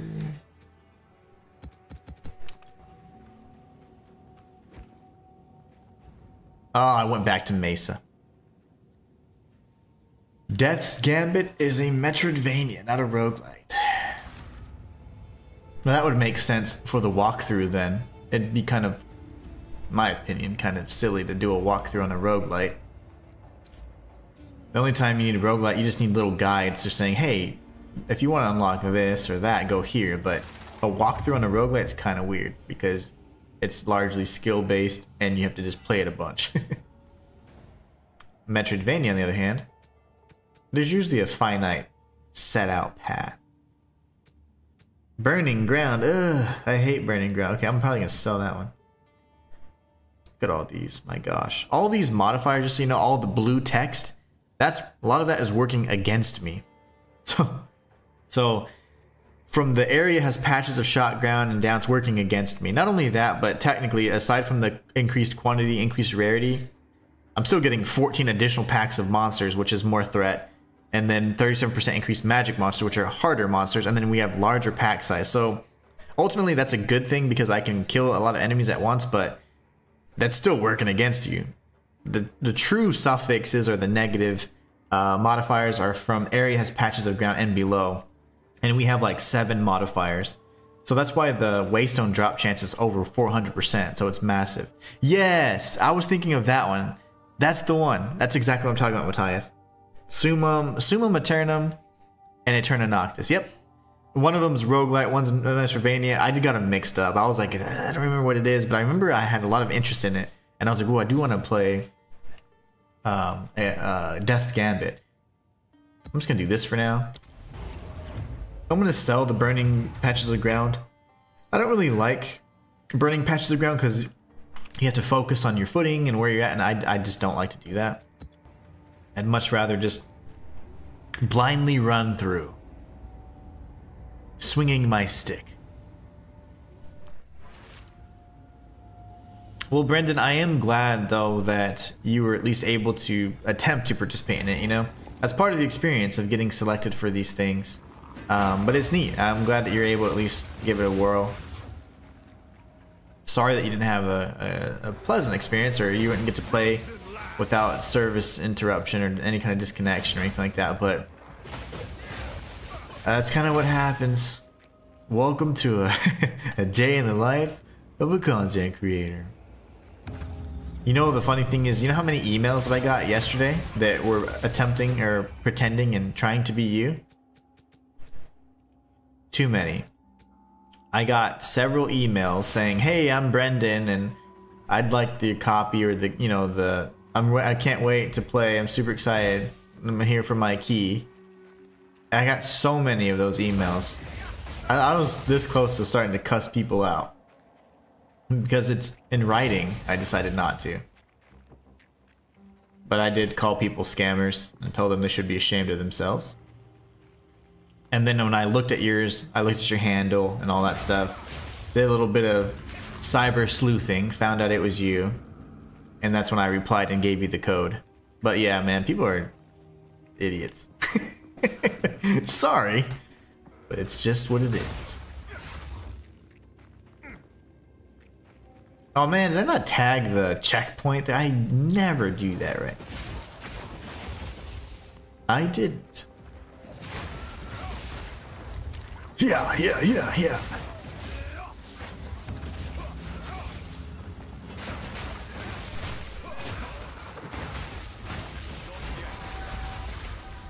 I thought.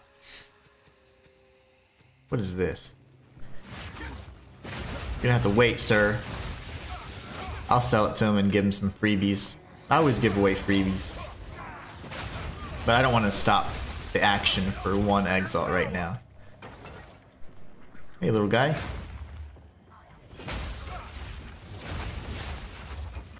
Whoa, I didn't even see that. I was looking around.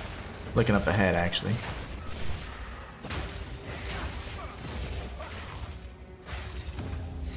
Come on, baby.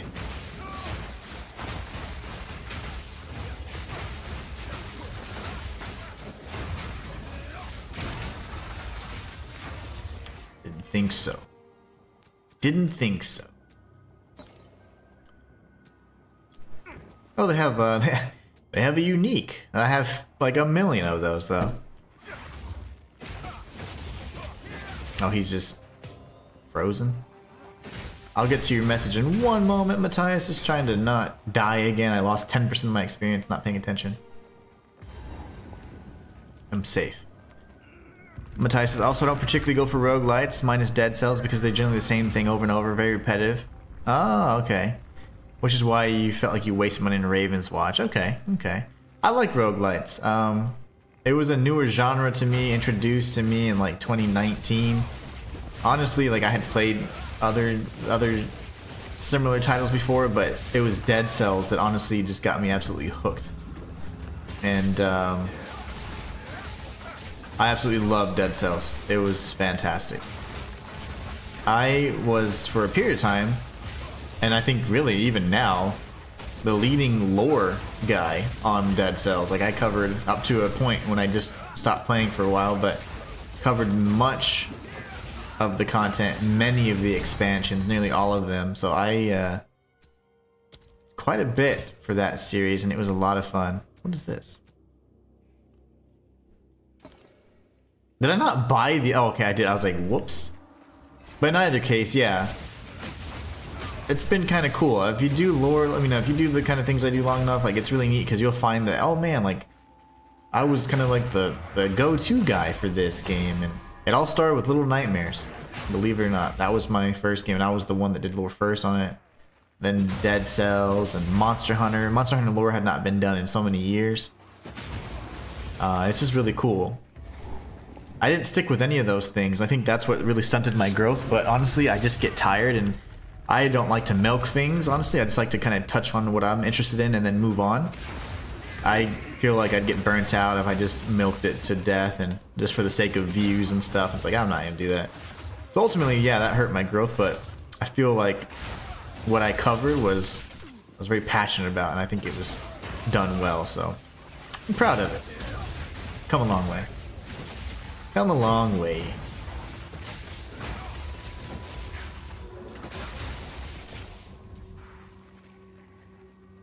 Something I found out while playing with Wolf Sky Moon. That guy is like in another league. Like he has so many characters and they're all amazing. But you can actually craft these little boxes. I don't have the proper currency, but you can use a Val Orb on it, for example. Oh, I didn't even identify. Oops. Oops. Anyways, we'll just open it. Who cares? You can craft it using currency. You can increase the rarity and, of course, affect the drops that you're going to get. So it's pretty neat. I had no clue you could do that, and I played this game for 500 hours. Why? Who's the... Okay, you guys.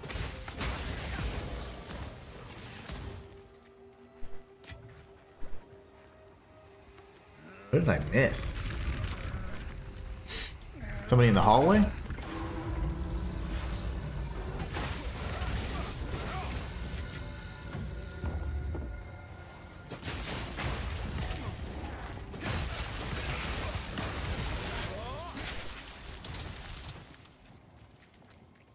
Oh.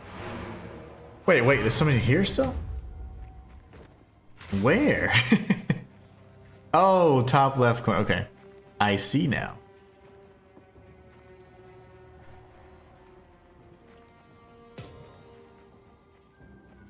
How did I not notice you? Camouflage.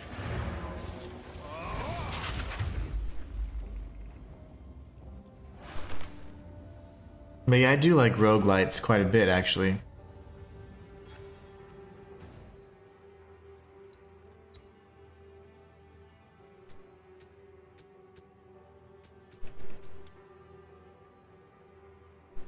Resistances. See, I want to be able to save some of these.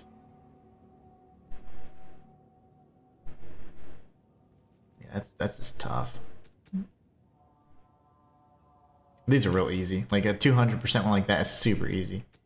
Usually that's about what you see most players running. You don't see a lot of people running like, unless you're like, okay, I'm serious about this. I take this very seriously.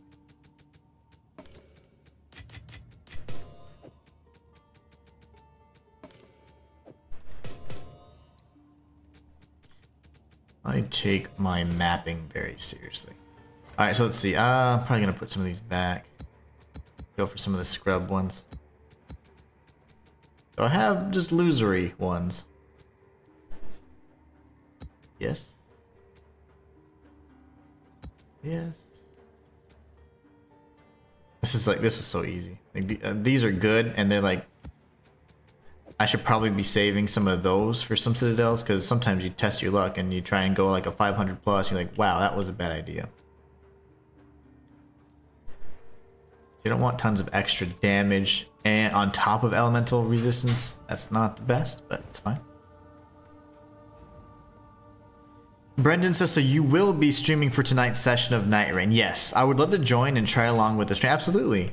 I am going to try and do some solo, given that the network is stable. And then I would be more than happy to do some co-op with you guys. But yeah, primarily, even when I'm playing, I'll do solo for the most part. And then, of course, you guys are welcome after a certain point. We can open it up for everybody. Oh yeah, I forgot. But yeah, I'll certainly be playing tonight. If it doesn't do well, it doesn't perform well, the network's unstable, then I'm just going to be recording off stream, and I will not be streaming it the rest of the weekend, because that'll give me some time to just like be off.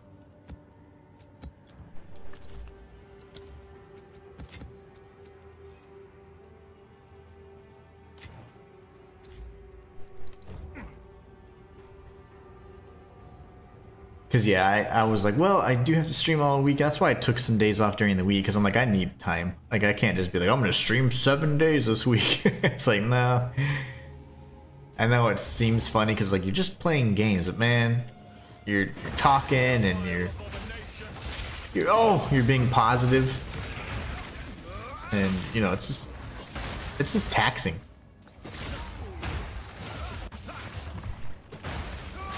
Talking and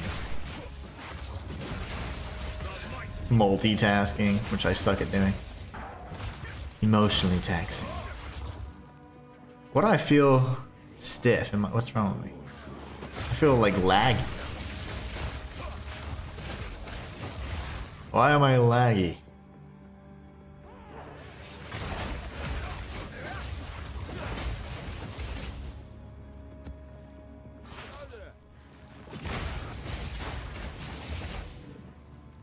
We'll come back for this. Since it's family movie night, being as though it's Friday, I might not be able to catch. Oh, no worries, no worries. These are crazy. What time are you streaming? I'm streaming from 9 p.m. to 12 a.m. Central Time. No, I repeat myself like all the time, because most people, they might hear it and then it's not important information to them at the time, and then they're like, wait, what? And I repeat it as a reminder anyways. That's why you hear me talk about all my other channels on every single stream. If you don't say it, no one will know, right? You gotta be asking for people, inviting them to your other channels. Otherwise, they'll never know. There's too many out there. It's a highly super saturated gaming, in particular, content creation for gaming. So you have all the competition, and if you're not putting your name out there, no one will ever know. I feel weird. Is it the curse that's in? It says no. Hold on. What do I have on me? Elemental. That shouldn't do. Okay, so I just am. This weird connectivity. I feel like a fraction of a second off. Like when I stop moving, he moves just a frame or a few frames more. I'm like, why are you doing it? Feels so weird. Very disorienting.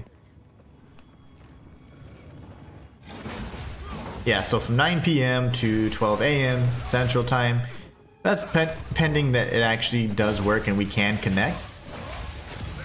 If for whatever reason there's a lot of connectivity issues, tonight will be the only night that I attempt it, and then I'll do everything else off stream and I'll record some footage for you guys, and we'll talk about it in a standard video, not a stream.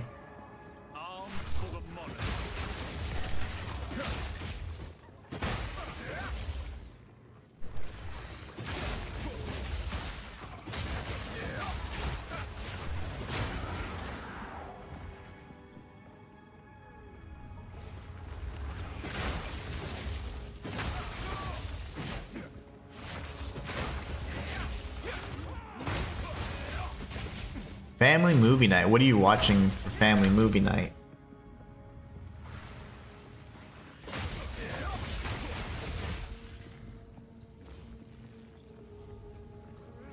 I'm going everywhere on this map. I have not done a very good job to clear it efficiently.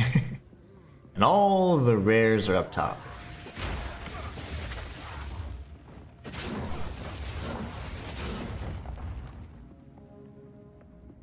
A dead end. Nope. Okay, it's not. Totally not a dead end.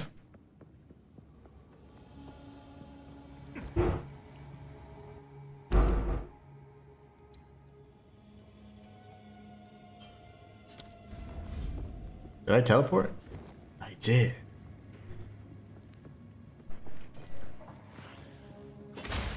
Die.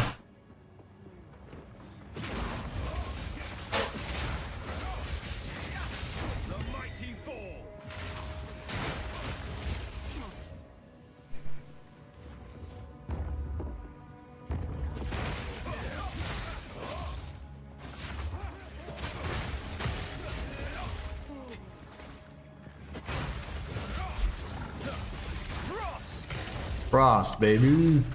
Alright, let's see. Well, how do we get to this guy? Probably this way.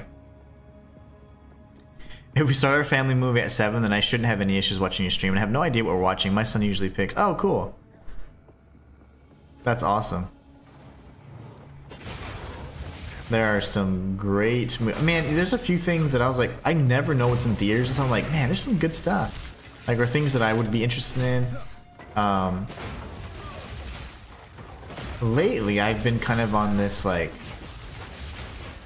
documentary kick, though. And normally I like, I would say thrillers or, like, sci-fi or something like that. I got tired of horror because I started, you know, my wife and I watched some, we were like, okay, I knew what's gonna, this is a jump scare moment. This is, like, and all the tropes, you know? But anyways. Such is life. Bye. Sure about that placement? Are you sure about that placement? I think I am. It's probably really bad placement because he said that. I like it. Oh my, I'm stuck.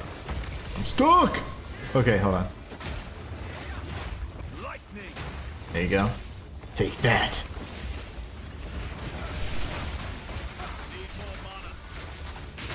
Oh my. Oh my. Okay, we're good. I was a little concerned because I accidentally exploded or I unearthed the enemies that were immune to lightning, and I'm like, well, I do lots of lightning damage. But I also do lots of cold damage, so we're okay. But that was a little scary. I want expedition log books. They're not giving me what I want. Map complete. There's 50 enemies left. I don't care. I don't want to be searching around. Maybe he'll pick Gladiator. Are you not entertained? I love that. The mob is fickle. The mob is like the YouTube comments section, essentially. So I understand Commodus's plight. I really do. I'm not juicing any of these. I just want to clear it. 150. Ugh. Gross. That's a very low modifier. What can I do? Oops. Oh, what the ball am I doing? Alright, there. Did the book go where it's supposed to go? Oh, okay, this did, yeah. Very nice, very nice. I have not watched Gladiator 2, but I'm interested, like, why is there a sequel? like, what is the relevance of that movie? I don't know. Like, obviously, if you've noticed, and they always do this, there's always a trend to, like, reboot successful movies from, like, previous decades. So, like, 10 years ago, or maybe, I don't know now, it's probably around that time or more, you started seeing, like, oh, there's a new Total Recall movie, there's a new RoboCop movie, there's a new, like, they're all kind, you know, you start seeing movies like that, right? And a new Judge Dredd movie, and usually they suck because obviously they just a cash grab. So you're just using the licensing, and then you're making it more modern and edgy, and it's just stupid because it's like a teenager wrote it or something. But they do a lot of reboots for these old franchises. And then, or movies or things or shows or whatever that's really popular. And you see that happen quite a bit in the movie industry. And then you start also seeing it in the gaming industry too. It's like, once things start drying up and there's no new, there is no new thoughts. They're like, there's no ingenuity, no innovation, no nothing. It's like, you know what, we're just gonna reboot something that was successful and sold back in the past. And you start seeing that too. And a lot, like,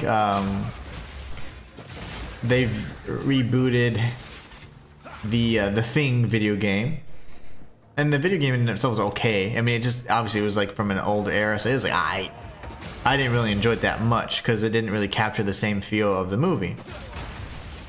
And then they rebooted it, and everyone was really excited about it. I'm like, it's the same damn game. It's the same damn game. It's just with slightly better graphics. It's not even graphics that are up to par with the current generation of gaming. So it's like, you'll see that people will just reboot. And so Gladiator was another thing. I'm like, well, I'm not really interested in that. I mean, like, you gotta make it make sense. Like, what's the story relevance and whatever else.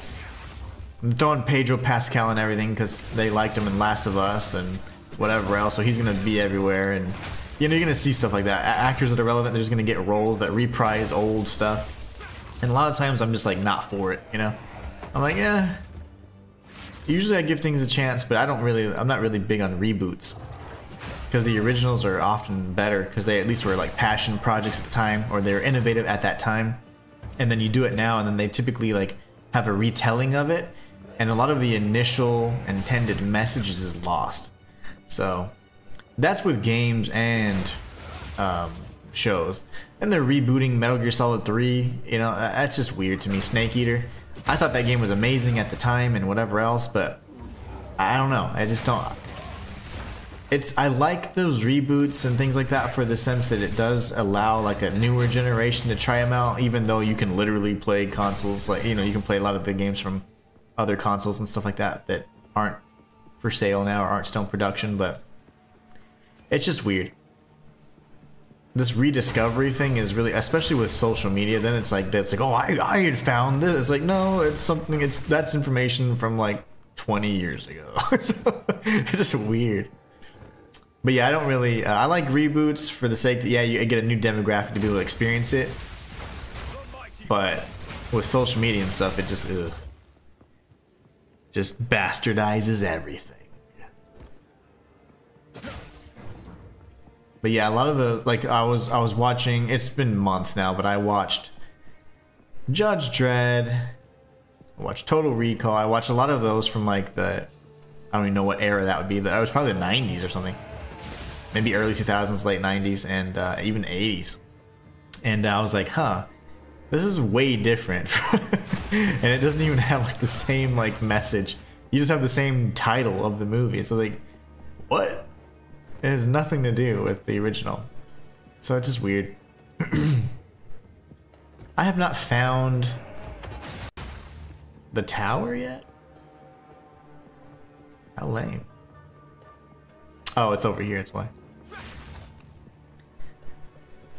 I said the same thing. I like, why is there a sequel? Yeah, I don't understand how it makes sense. Like, what's the relevance? Like, I don't mind. Like, it's like, cool, there's relevance. I'm down. But just for the sake of, then it's like, okay, then I don't see this. I don't see the point.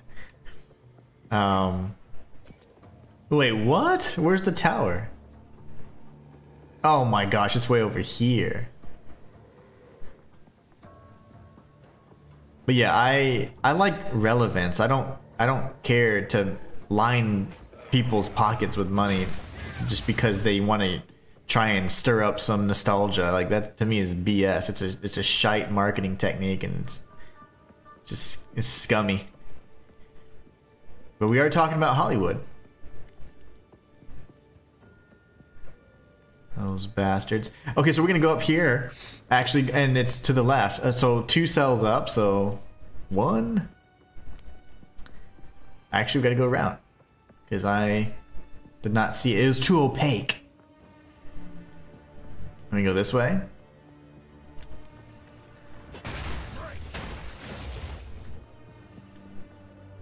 You guys probably think like, man, you are the most like jaded person, and I'm definitely not.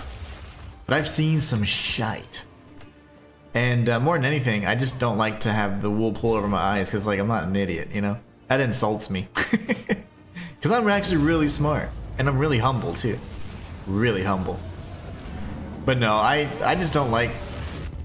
You can't pee on me and call it rain, you know what I'm saying? I'm no dummy. But I just don't like how the masses just don't seem to care. They're like, yeah, trick me, yeah. Ignorance truly is bliss, man. Sometimes I'd be like, man, it'd be easier just to not know things, but the more you know, it's like, ugh.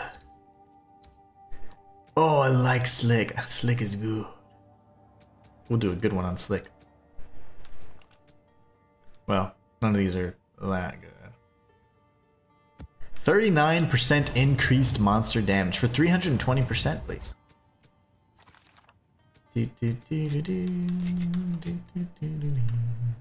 Trying to sell all these. If you guys play PoE 2, I'm giving a lot of stuff away, so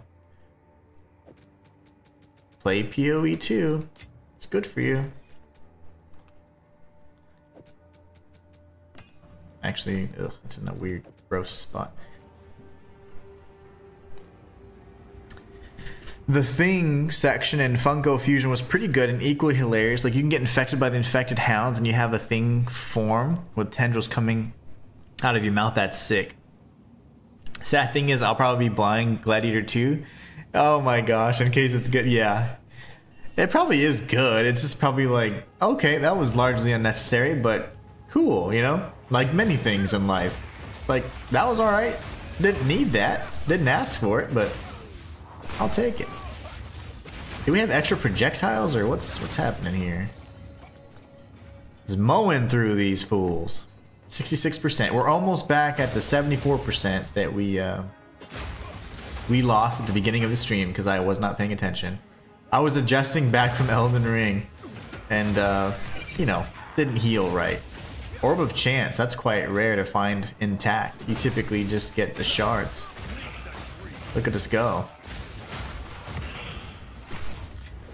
Grab it! Oh my gosh, that was scary. That's what I get for being greedy. There's something really satisfying about everybody exploding when you hit them. I may be wrong, but makes me all feel warm and fuzzy inside, seeing everybody pop on screen like this.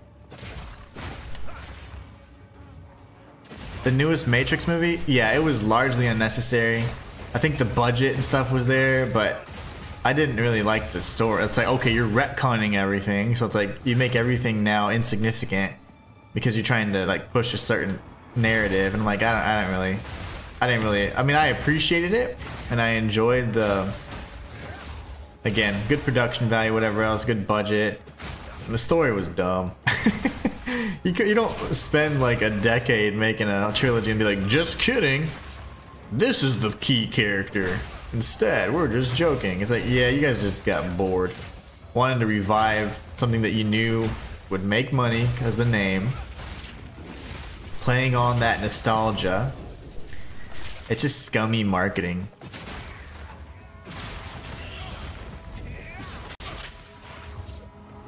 And that's coming from a content creator.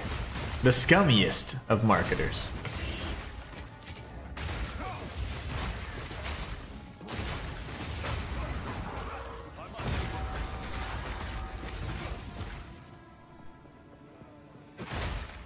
I love this map, but I always get lost in it.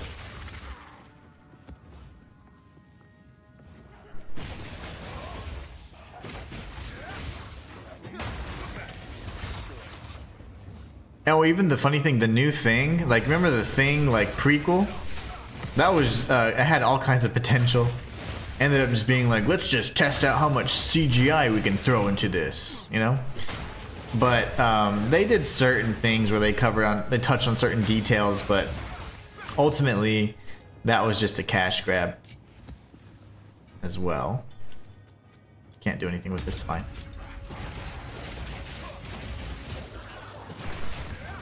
Captain Nero, oh my gosh, hold on.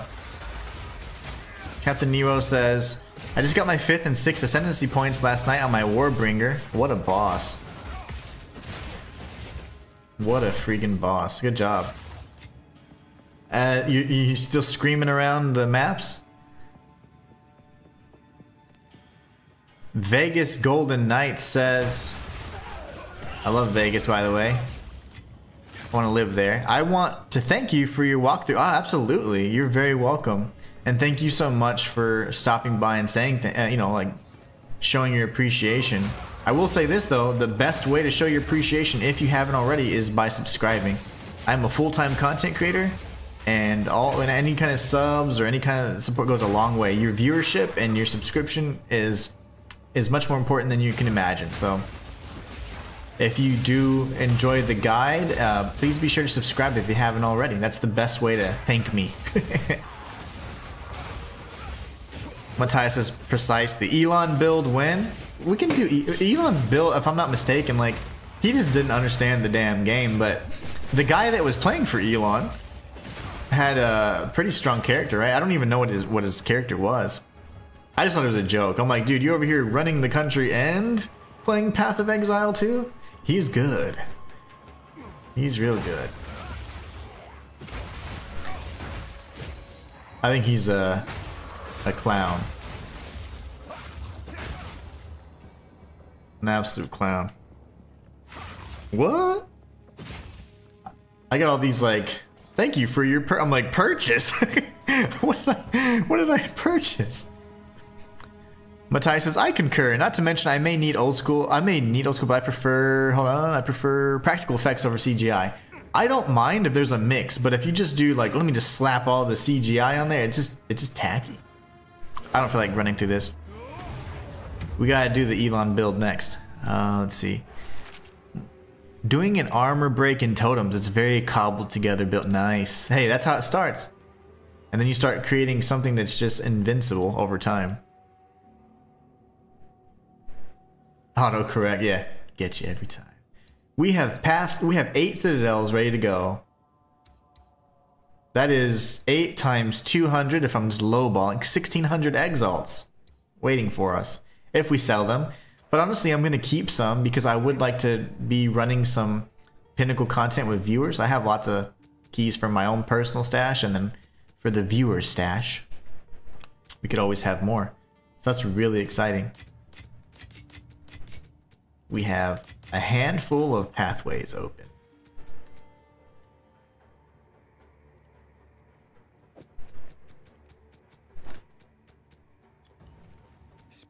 I'll just sell that.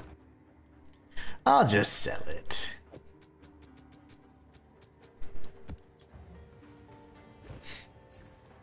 Oh my goodness, already? Charlie P. Come on down. I like to give people freebies. They always get all confused, like, huh? What? I wait until they give me their dollar for it, and then I'm like, I accept immediately, and they're like, wait, what? Nice. Golden Knight says, I subscribed to you when I watched you walk through, but now I'm playing Blasphemous 2. I did a playthrough of Blasphemous 2. I didn't do a guide for it, but on my playthrough, I got quite a bit of completion. Like, it was a pretty good amount of completion. The only thing I messed up was always make sure that you offer like blood in that chalice when you sacrifice so you can get the health. You get the maximum amount of health and doing it that way. I did not because I wasn't sure what that function would do because it was unclear, and I missed out on some health, the final health upgrade. So the price is wrong, Bob.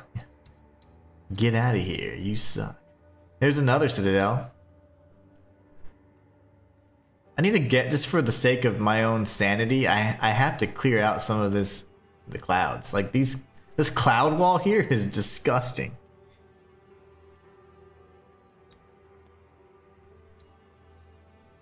Absolutely disgusting. Okay, so how do we get to this one?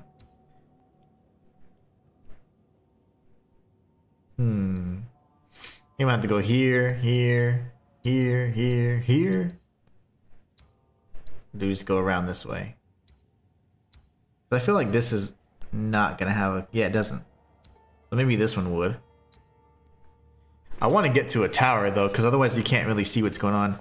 Captain says, gonna be lurking, heading to work. Take care, my friend. You work too much. Don't work. Oh, never mind. No, keep working. You need to provide for your family, but you know what I mean. Take it easy sometimes. We're not juicing any of these. Just want to get through. Trying to create a path here.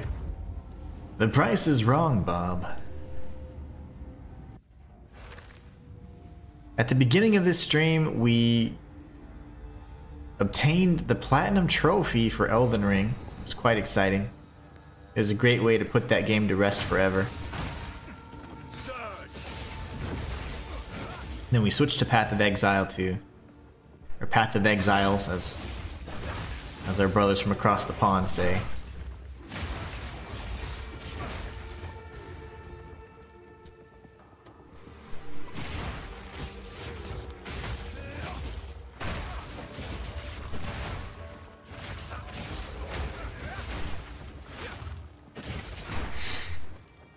That quote's from Happy Gilmore, but of course he said something a little less family friendly. And speaking of, they're remaking that too, or they're making a sequel. Like, Adam Sandler, can you sit down, dude? How are you getting all these gigs? Like, who do you know at Netflix, bro? Like, golly, they must go play, they must have, like, play golf together or something, because he's in every freaking movie. He's in a movie like every 2-3 months. I'm about sick and tired of seeing his egg-headed self. He was funny back when I was a kid, but I'm like, you're still the same. You're the one character. He is not a diverse actor by any means, but he is funny sometimes. But I mean, I think I've outgrown that humor. I do like Waterboy and stuff like that, and Happy Gilmore and all that. Those are classics. The Wedding Singer. But man, he's still the same character. He's like 50 years older.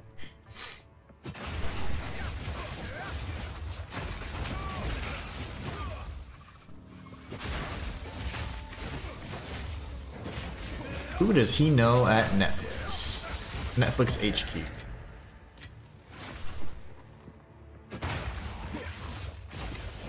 I got your reference. Yeah.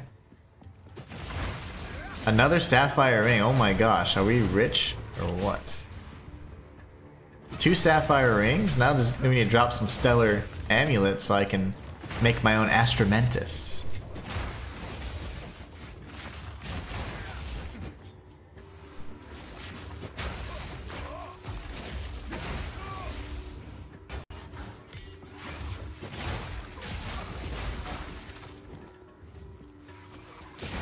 We'll be doing the Elden Ring Night Rain network test tonight from 9 p.m. to 12 a.m. Central. So if you guys want to check it out, if you guys also want to potentially be invited if I'm able to do so, then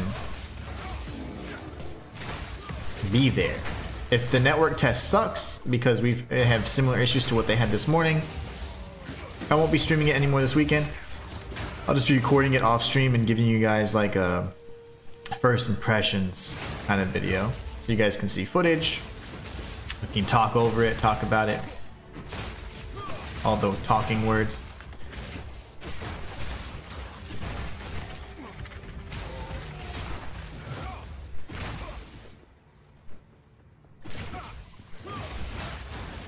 Knucklehead with a heart of gold overcomes adversity and gets the girl. Every Adam Sandler movie, and he sings in like every freaking. It's like you can't sing, bro. Little egghead self. He's yeah. At this point, I'm like, I'm kind of bored, Adam. And yes, we know he plays basketball, and yes, he's from New York. We get it. We get it. He's still the same guy. At least he's consistent. But how in the world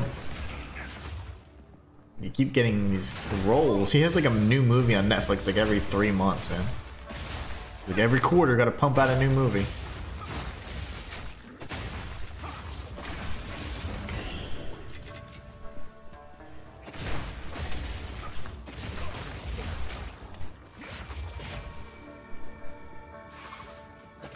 What are you guys doing over there? Where? Oh, where? Oh, there it is. Good.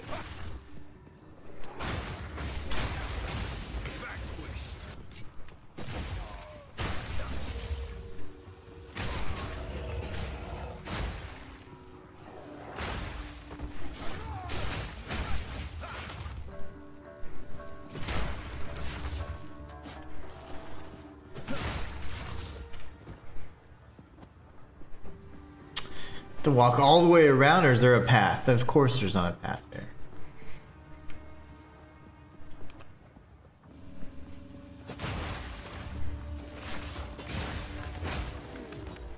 Every single one, Kath. Every single one. No worries, Matthias. No worries. Duty calls. You're a good son.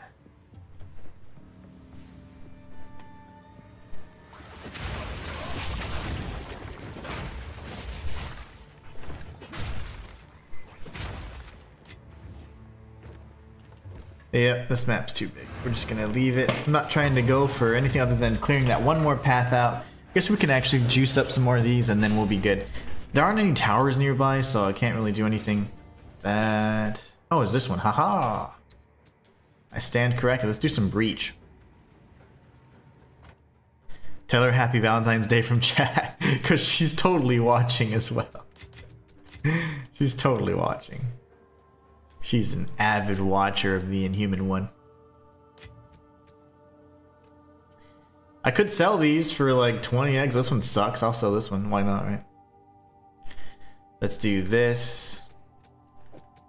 This. Watch. Someone will sell it. Someone will buy it for 20. 20 G's.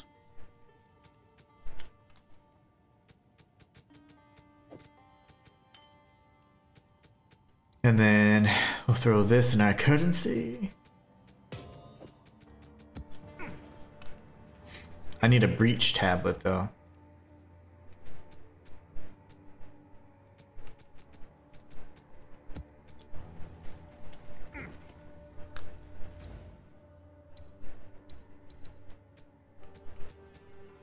Of course, none of the ones that I'm heading towards. Lovely. Val Foundry, luckily. I'm not gonna do that. We got this one, we're just gonna keep going around, I guess.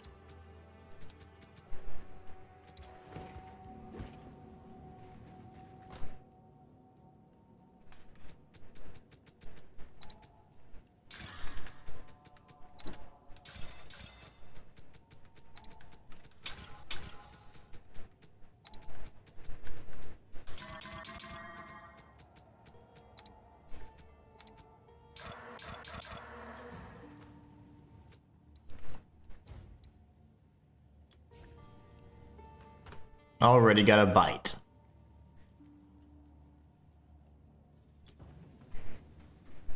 Come on, you suck at this.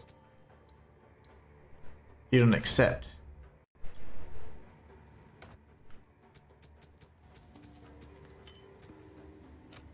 I like to give him freebies, you know? It's a nice guy.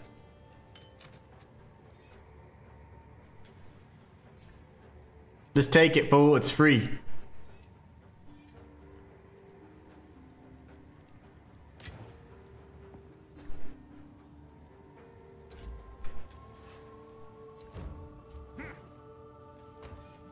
Oh, no thanks.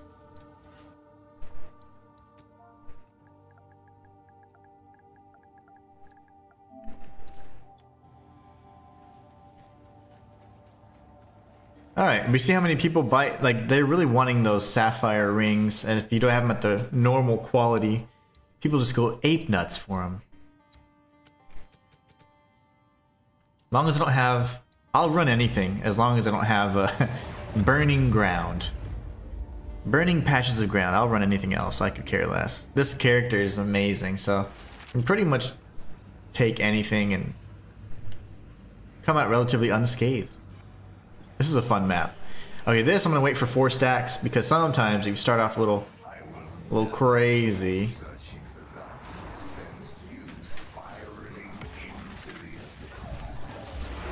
No! There you go. I couldn't charge my stat. Now we're good, now that we're past that initial wave. The initial wave is always the one you gotta worry about. Then you're good. Face itches.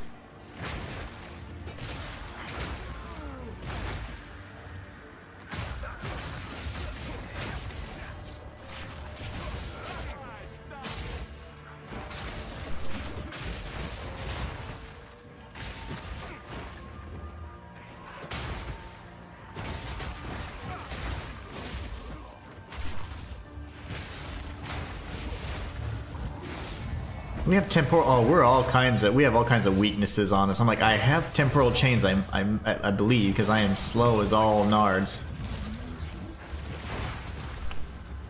Really slow. Not waiting for that. Yeah, I definitely have temporal chains on me or something. Let me actually tag this checkpoint. There you go.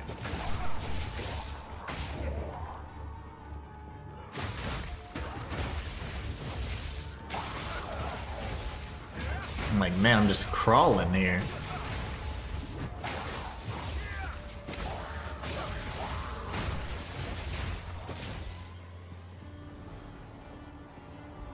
If we can get up to 5, I'd be happy with that.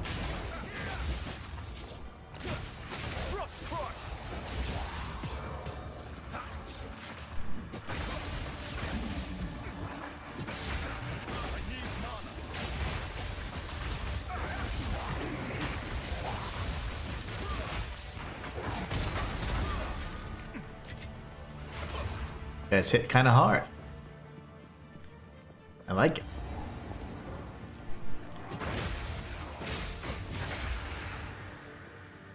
Do you have V-Day plans in Human? I don't actually. We're not very festive. We don't do a lot of holidays, mostly because most holidays originate in evil pagan shit. But and then just slapped on with some sort of Christian thing to it, which is like, that's not how that works. That's not what that came from. But no, I mean, all jokes aside, we don't really do a lot of festive stuff. And I think largely, aside from the joking reason I just mentioned, but I'm real big on, like, I don't believe you should do things out of obligation or because you do things out of your heart. So, like, this is not the day I take my wife out for dinner or buy her flowers just because it's a certain day. You know what I'm saying? Like, you should be showing thanks to your woman and showing her your appreciation and how much you love and surprising them and all that with just any day, right? There's not, it could be a Monday. I mean, it doesn't have to be a special day. So same thing goes for like Christmas. That's not the only time you should get gifts or, you know, things like that, in my opinion, right? This is all my opinion. So we don't celebrate holidays mostly because like I just don't like doing things out of obligation. I like doing things out from the heart. So, no, we love birthdays. Though birthdays are fun, you know, just because it happens to be a special day to celebrate. Because it's like, hey, you got to live a whole nother year. That's awesome. What a gift. But other ones, you know, not so much. I'm just like, nah, man. Like, I'm not gonna buy flowers just because that's what, you know, that's what our consumerist society wants us to do, so they can make money. I'll buy flowers when I see fit. Damn it. But yeah, that's just the way. I'm just stubborn, and I don't like being told what to do. Hence why I'm a content creator. I'm my own boss. But no, I don't have any plans. We are gonna do like, so we've got a few, you know, a few. So I guess I don't know. I don't have to share too much, but we've got like some new furniture coming in and stuff. So it's really exciting. So we're gonna be putting that together and doing things like that. So that's fun.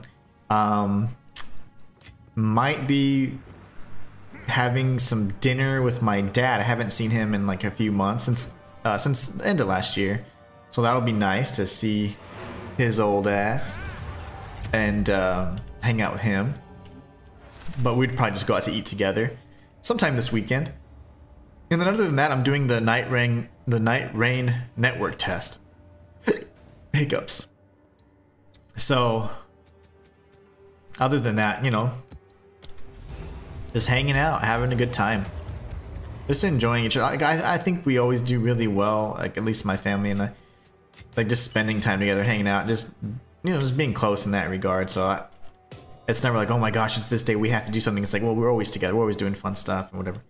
We're always trying to support each other in our the pursuit of our own passions. It's kind of neat. Let's see. I only have 2 left.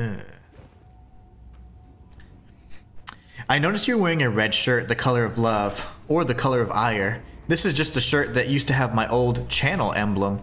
So I'm here for the moobs. Who's here for the moobs?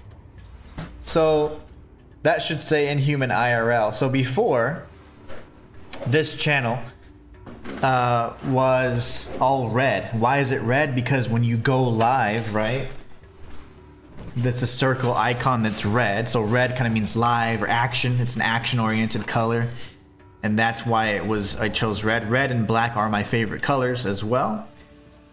So that's why I had, well, this shirt designed with the symbol that I had created, and it was supposed to stand for the Inhuman one and my series of channels that all would share a similar symbol.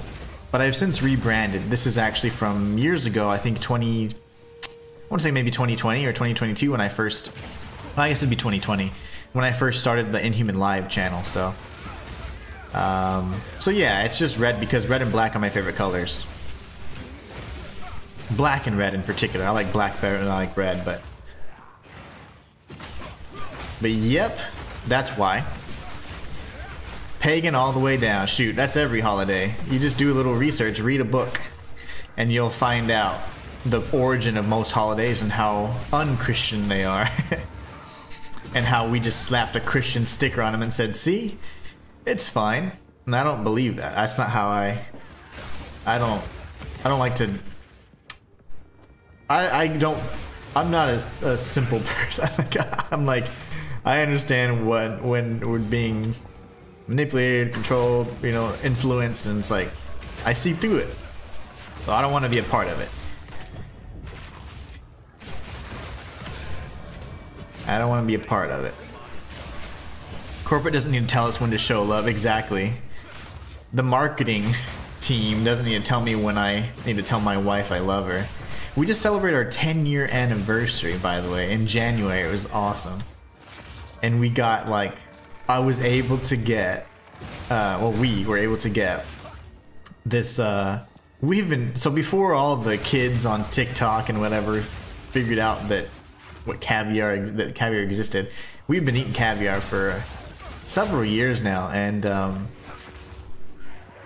there was some really high-end caviar. We're like, oh, this would be really cool to get on that special occasion, and we were able to procure it, and my gosh, it was tasty. But it was like, there's nothing like the amount that you get for what you pay is just criminal. But it was really fun, and we had a special time. We just made, you know, really special foods for each other, And then we ended up, because my daughter's birthday is kind of around that period of time, we ended up, I took them to dinner, or like a little crab boil type thing, because my daughter loves crab. So I was like, it was good, you know, it's like things like that. What do you want so bad, Mr. Carne Asada? Carne Asada? That's really funny. He doesn't know I'm Mexican, does he? What do you want? I'll give it to you later. Can you just wait, please?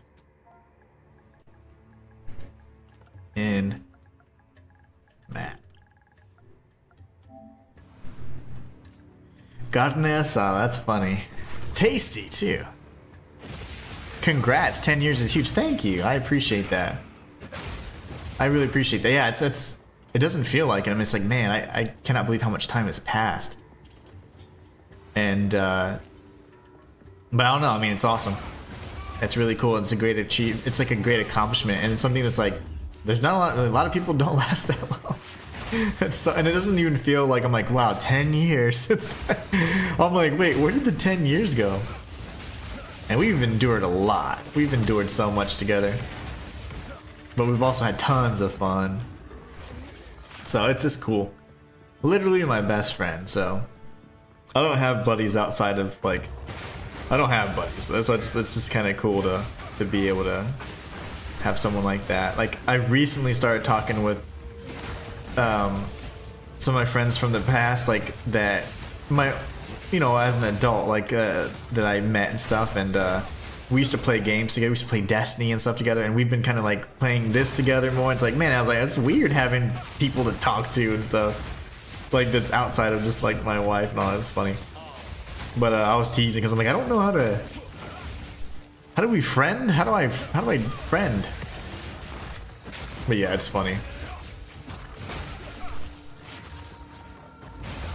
But I am a pretty solitary guy for the most part, by design, because I know that I would rather like pour into like my family and then my passions, and that I wouldn't be able to be a good friend in the sense that I'd be able to then give that same type of energy to somebody else. So it's like, I don't want to do that and pretend like I'm there for them. It's like, oh, I know I wouldn't be able to deliver. So for many years I drifted away for that reason, because I was like, I knew that I was going to be pursuing a family early and whatever else, and so they just weren't ready for all that yet at the time. But I realized I wasn't either. But hey, you live and you learn. But at this point, I just don't have time. I would not be a good friend. Not because I don't care. I do care. I just don't have time. I certainly care. But I also care enough to know that, hey, sometimes it's better to say no and be like, you know what? I can't deliver. Can't deliver the standard friend experience for $29.99. Getting out of here. What else? Your partner should be your best friend. Yeah, for sure. I really think I'd have a long-term relationship when we were not a team. Yeah. That I know what that's like too. I definitely do. How many do you have? I don't know what that. What was WTB? I don't know, man. I don't know what you're saying. WTB? I don't understand. Are you coming? Kazu? How many inscribed do you have? I'm only willing to part with the one that I just got. I have like 30, but those are mine.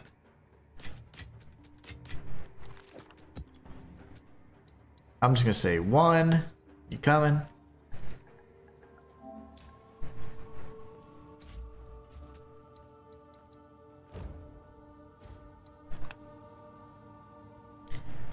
Soph, welcome back. Friend dynamics kind of change as we get older. They do. I just don't value that interaction as much either. To be honest, honestly, I'm just that kind of person. Like I think I think people as a species are terrible, but I think individual persons are awesome.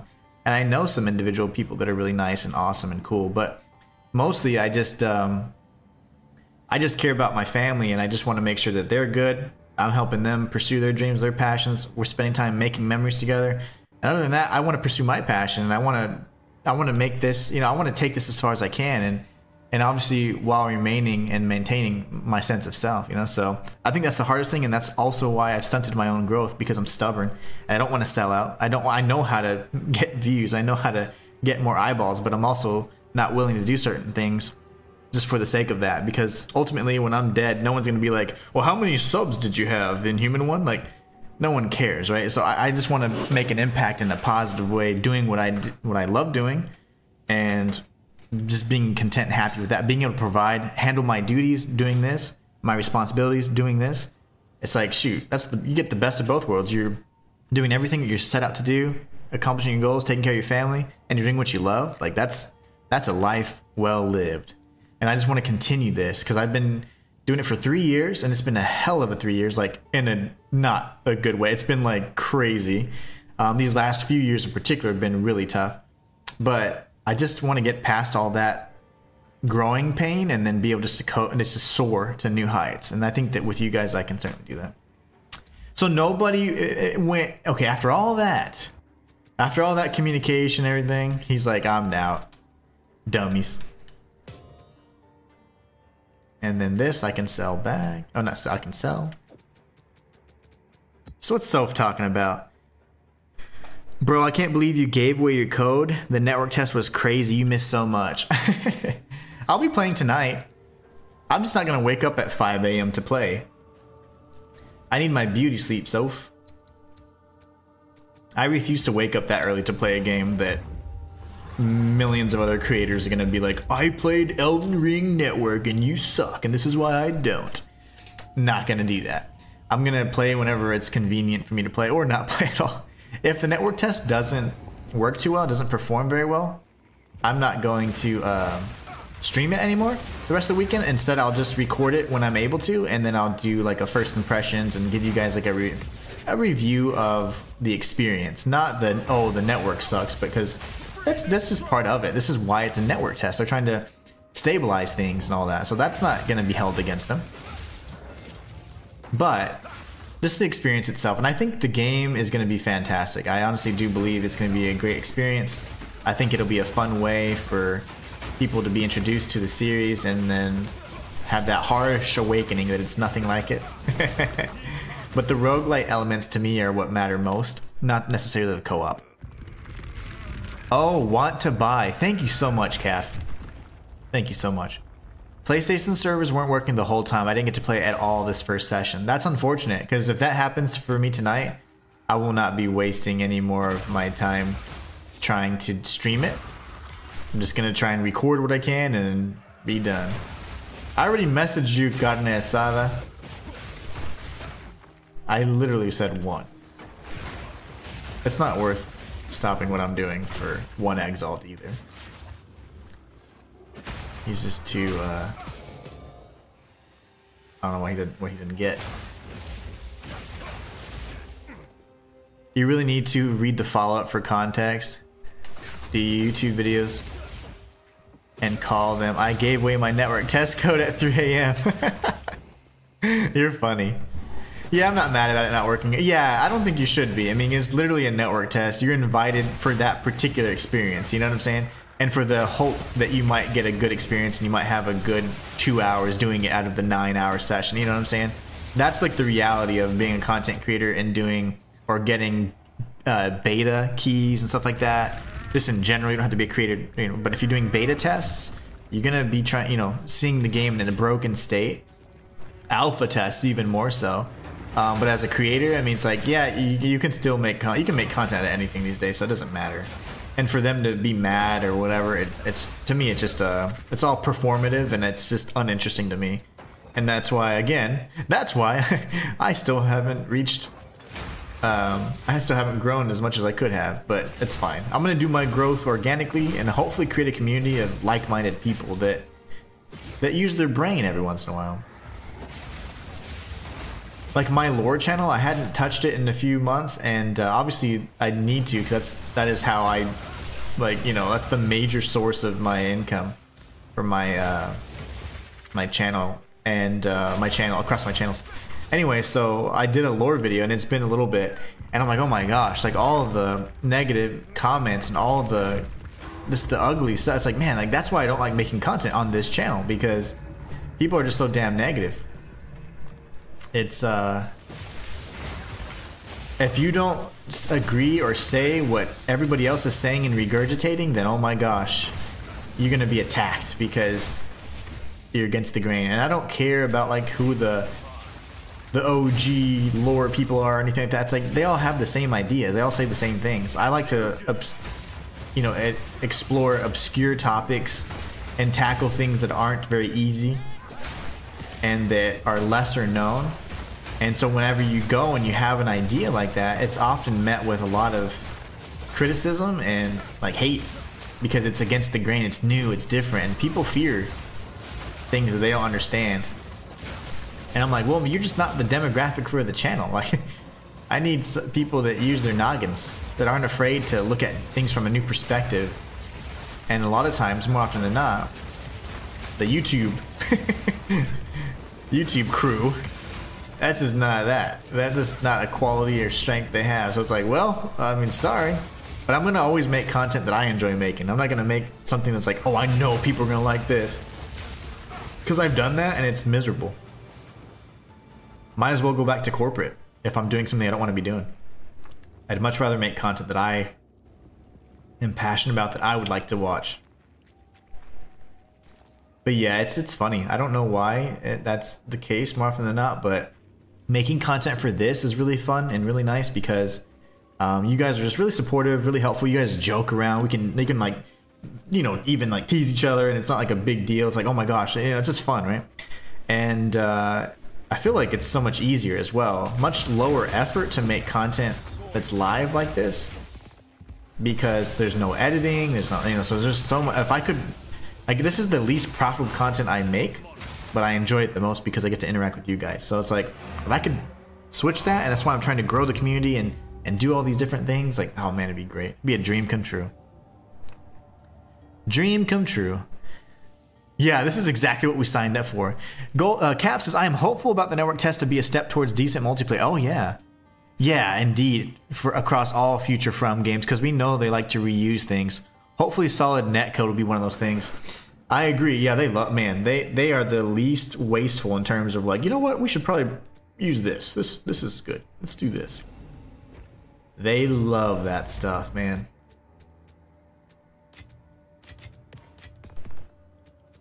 What is all this tomfoolery? I did not mean to do that. I don't really like, I just want plain breach rings. There you go.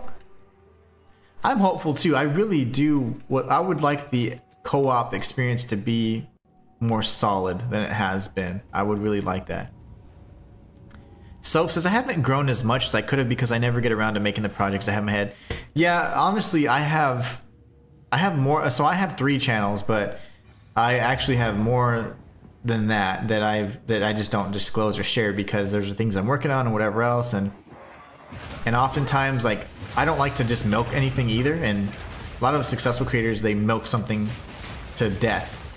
But it's like, I don't want to burn out on something, because then I don't care how much I like something. If I keep milking it, I'm gonna not enjoy it. I'm not gonna like it as much, and then it ruins and taints the experience. Right? And I'm just like, I refuse to do that. So, as a creator, I've chosen to just focus on making content that I'm passionate about when I choose, and then just staying true to myself. Because getting views and whatever else, yeah, obviously you need to do that. But if you continue staying true to yourself, the audience will come, no matter how long it ends up taking. And it's, for me, I've been creating content for going on 9 years in March, but I've been full-time for 3 years. So it's like, you can do it.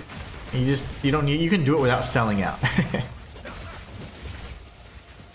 Believe it or not. Oh my god, this is a rat tornado? I realized that was a rat tornado, and that's actually really disgusting. But fortunately, you can't even see the rats, so I can tolerate it. This is fine. I'm not picking everything up. Why is it doing that? It keeps picking up all these trash items. I have a list of maybe 100 ideas. Oh, I'm sure. I've made 1 idea so far. Yeah, it happens. that's just because you probably have, you know, you need to start executing. That's your, you know, that's just what the problem is. You got to get out of your own head, and the first videos you do are not going to be perfect. If you have, you know, your script, all that stuff's not going to be as you envisioned it, but guess what? If you never create it, somebody else will, and they'll do it better. So you got to be at least taking that leap of faith and trusting in yourself and in your ability. And then if not, then you're just not for you. You know what I'm saying? But not everything's for everybody. Everybody's a content creator these days, but not, you know? Everybody claims to be experts and content creators and this and that on everything, but it's really not for everybody. And the amount of successful creators is like, you'd be surprised. Like, the amount of creators that make over $1,000 a month on videos is less than 5%.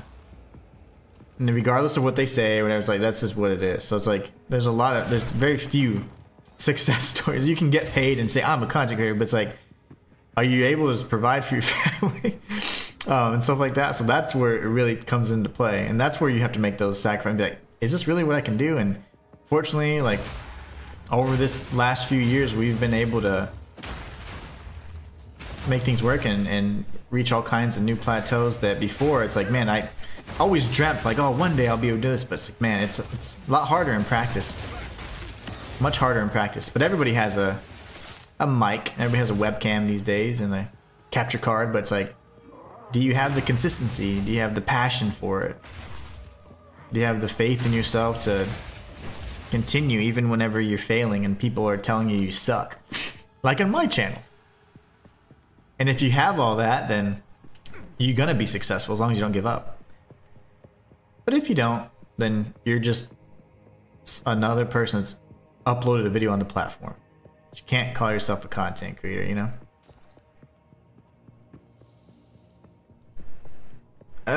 What is this? Oh, okay. Oh no! Oh no, you're missing my wisdom. The ads, man, I tell you. What I was saying is, a lot of people state, right, and they claim to be content, this and that, this and that. I'm a content creator, I'm this and that. But ultimately, what it comes down to is like, are you really, right? Like, it's like I was saying, dropping some stats, like the amount of creators that on YouTube that make over $1,000 a month is like 5%, and there's hundreds of thousands of creators on YouTube. What is this? And ultimately, what I'm trying to say is that a lot of people claim and just state that, oh, I'm this, I'm that, but ultimately it takes your passion, your consistency, and you know, faith in yourself to not give up whenever you're faced with adversity, and you make that content, and then ultimately you're either gonna succeed or you're not. But what determines your success is not metrics or some numbers or some quantitative measures. It's gonna be the success that you feel in the pride in your work. Have you created a community that you have like-minded community where you're able to develop things and share and bounce ideas off each other? Or if it is a monetary goal, are you reaching that goal? That's success. Success is not, oh my gosh, this channel is doing something similar, but they're doing better than me. Like, that's not, everyone's on their own path, you know? So I think a lot of people get caught up with the numbers. Ultimately, the only number that matters to me is the fact that I need to make money so I can provide for my family. And as long as I can do that and do the content that I enjoy making, then I am successful. And I don't care if it's another channel that's doing similar content that makes more, has more viewers or whatever. That's irrelevant. That's their path, and that's good for them. But you can never get caught up in that in terms of like the metrics. The numbers can drown you in this feeling of like, wow, I'm not accomplishing what I'm set up to do and stuff. But you get caught up in that, then you will fail. You have to define success in a better way, a healthier way. Oh, this one's better. Okay.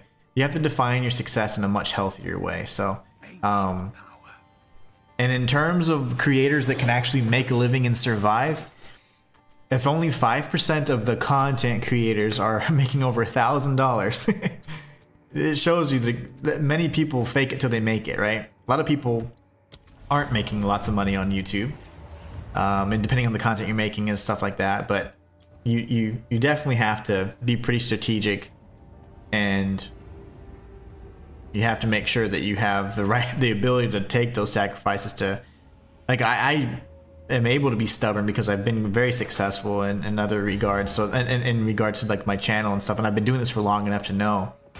But it's definitely changed over the years, and there's a lot of imitators, you know, and stuff like that. So you gotta be really careful. Like, I quit my job and now I'm doing this.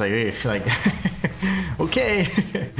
But those are things that you gotta be really careful of. Don't fall into those traps, because content creators, man, liars.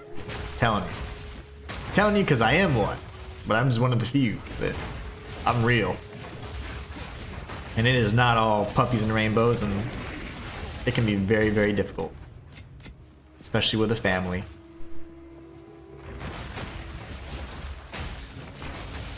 But yeah, this is my smaller channel, so I want this to grow because I love the community aspect of this channel. But if I could grow my streaming community and have that be the primary source of my revenue, gosh, I'd be the happiest person. In retrospect, I much prefer to do this kind of content than polished, edited content, because typically I just get a lot of negativity for the type of content I make. I do a lot of theories that are like against the grain and not mainstream, and communities like elitist communities like Souls likes and like they're just jerks. Like the Souls like community is pretty elitist in general and very highly opinionated, so you got to be careful, because then if you try and touch on lore, they're like, if you don't have thick skin, they're gonna tear you apart. Or you can be stubborn like me and just keep making the content you want to make, and some people will watch eventually. But yeah, I like this kind of content, and now, after however many years I've been doing it, better. Low effort, I get to be myself, I get to connect with you guys on a much more personal level than just through comments. I can actually live like talk with you guys. It's really cool. And before I didn't value that as much. I thought I was like, oh, it's kind of like unpolished and whatever, but it's to me it's very genuine and I like it. So it took years for me to discover that newfound appreciation, because I didn't feel like that before. But I'm very proud of that first video. Good, because not executing is my biggest. Exactly. It's just because there's other factors there that are preventing you from doing it, and a lot of times it can be just the fact that you're very creative and you're like, ooh, and you like to come up with ideas, but maybe you're not a person that executes. Well, but if you want to do this and you want to actually succeed, you gotta say, okay, I know it's not going to be perfect. You have to accept that your first videos might not be very good, but it's about the ideas and the concepts that you're discussing and having the fundamentals down, you know, making sure you have decent sound and decent whatever, right? It doesn't have to be perfect though, but just minimal editing. Like my editing, everything I've done, I have always done on my own. The editing and everything else, you have to just, you know, understand that less is sometimes more. So if you never make the video, if you never make, you know, you never execute or build upon those ideas and never come to reality, well, either that's something that will just be sat on forever, or somebody else will make it, because it's only a matter of time before people start coming to the same ideas, the same conclusions. And this game's a great example of that, actually. Like the build guides, I've never used a build guide, but many of the characters and whatever else and creators out there that do cover this game and they do build guides, they're all the same. So essentially it's like, given enough time, people will just come to the same conclusion. So whatever great ideas you have or unique, no one's ever thought of this, people have thought of it, but they just haven't put it on paper yet, or they're about to, or guess what, they're already doing, they're writing the script for it right now, or they're recording it right now. So people usually will come to the same conclusion. So if you don't take action, then your idea will be taken from you, in the sense that because you may have had it first, if you didn't put it, if you didn't give life to it, then yeah, then it doesn't, you don't get the credit for it. And I know that from content creation as well. There's been some great ideas that I didn't continue pursuing, and other channels got fat off of it and stuff like that. I'm like, dang, I should have stuck with that. But it's like, nah, I prefer bouncing around. If I did the same type of content all the time, I'd burn out and I wouldn't be happy. So I like I like diversity, variety, all that good stuff. I know my limits. I know what I like and I know what I don't like. So I know what I'm willing to do for content, and then how I'm willing to maintain my sanity, which is a fine, fine balance. Yay, okay, that took forever, my gosh. Whee! Calf says, your DS1 viewer co-op streams got me hooked because it was interactive and unique, doesn't need to be polished or whatever. Exactly, that's I think it was so much fun. That was a lot of fun, and it was so funny because normally the controlling creator part of me, I was like, ooh, I wanna be the one driving. And I've beaten Dark Souls using only like fire bombs or only consumables and whatever, right? Because obviously there's one boss or two that you can't kill fire. I've killed bosses with throwables. I've killed bosses with anything you can possibly think of in DS1. And so of course I have the skill and the knowledge to do it, right? But whenever you completely let go of that control and you say, you know what, viewers, it's up to you. That is such a strange feeling for me. It was really fun because I'm like, I have no power, I have no control. I'm really weak. This is entirely up to the viewer. And I thought that was a lot of fun. That was a new challenge for me, like a mental block. Like, hey, remove the block. Like, you don't have control. You don't have control today. So you gave the control to them. And that was lots of fun. Honestly, I'm going to continue doing things like that. Honestly, I think the biggest next few steps we have to go through are just getting through the network test, which that'll be if we can do solo or we can do co-op, I will. I will primarily do solo for that, just for the challenge aspect of it, but I want people to play with. That's the purpose of the game. That will be done this weekend. Then I'm doing Avowed. Avowed is like I call it Oblivion 2.0. I don't know. It's made from Obsidian. It's in the Pillars of Eternity or Eternal, whatever. Pillars of Eternity, I think. World of game, or universe. So I am gonna play that, and that's not a Souls-like. But then I'm gonna revisit Souls-likes, and anybody that does want to play any Souls-like, we're gonna have a lot more viewer-centered content where I'm doing, helping you guys through content, or we're just doing challenge runs together, or like in Path of Exile, I can carry you guys through certain content, or if you want to showcase your build, you can carry me. So I want to do it to where it's about the viewers. And of course, sometimes we can do the challenge runs, and I'll say like, hey guys, look how awesome I am, whatever, right? But you guys have seen it so many times. I honestly think that interacting with you guys is so much more fun. So Calf, that's really good feedback, and I'm glad that that's what kind of got you hooked, because that content is here to stay. Definitely going to keep doing that kind of content. Do I not have yeah, I do. That's the content that I want to do, and I think honestly, not only will it help me grow, but it's just going to help me stay sane and keep things fresh, because doing the challenge runs, honestly, I was getting burnt out, and that's why I have not finished my fist only Bloodborne run, because I was just burnt out, and I was like, oh good, a distraction, great. So I went straight for Codex Lost and Path of Exile 2 because it was just not a Soulsborne challenge run, so definitely understand. Soph says, actually that was the case for that first video. Another channel made the same exact thing, and it was their biggest video ever. Yeah, it happens. But I can tell already you're kind of already focused so much on the external and the others. That doesn't matter, right? Like whether that channel or whatever had the best video or whatever, that's something you have to understand. It's not, that's their path, right? And your path is going to be different. So I can see, and it's easy to do. It's human nature. You have to have something to compare against and whatever. But you do that, you make yourself crazy, and you're going to paralyze yourself with inactivity.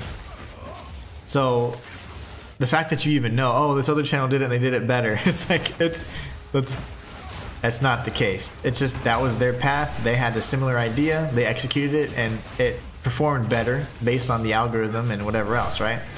But you got to get out of the trap of saying, oh, that comparison. Like, you shouldn't be looking at other content creators unless you're trying to learn from thumbnail strategies, titling strategies, things like that. But if you're saying, I did this video, and oh my gosh, there's 10 other videos like it, and they're all better, like, that is very toxic. And I know I'm not trying to be ugly, it's just going to be very toxic. That's gonna just breed negativity into your creativity, and it's gonna make it to where you just can't create anymore. And I know this because I've fallen into the same traps, just so you know. I'm telling you from experience. And I always want you guys to know, it's like, it's not as easy, and you do need to be able to separate yourself from certain things. I don't watch anybody. I do not watch any content creators on YouTube ever. If I ever watch anything, then it's going to be potentially a small streamer, or it's going to be something on such an obscure topic, and it's a very small channel, and it's just like, I can tell they're passionate about what they do, and I will support that all day. But I do not watch other people's content, mostly because I don't want to be influenced by it. And that's been kind of my thing forever. But initially, I would be comparing metrics and looking at the numbers and stuff like that. And how can this be successful? And mine's not whatever. That's not what you want to do. It's so easy to fall into that trap and start comparing. And the moment you make it a competition, you've already lost. So that's just that's my psychology of a content creator 101.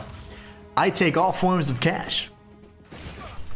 Yeah, it didn't matter. I was happy for them to comment. Oh, good, good. That's good. But just so you know, even so, like, even that interact, sometimes it'll start wearing on your mind because I know you're being positive and you have the maturity to be able to commend somebody for doing something like that, but you just got to be careful.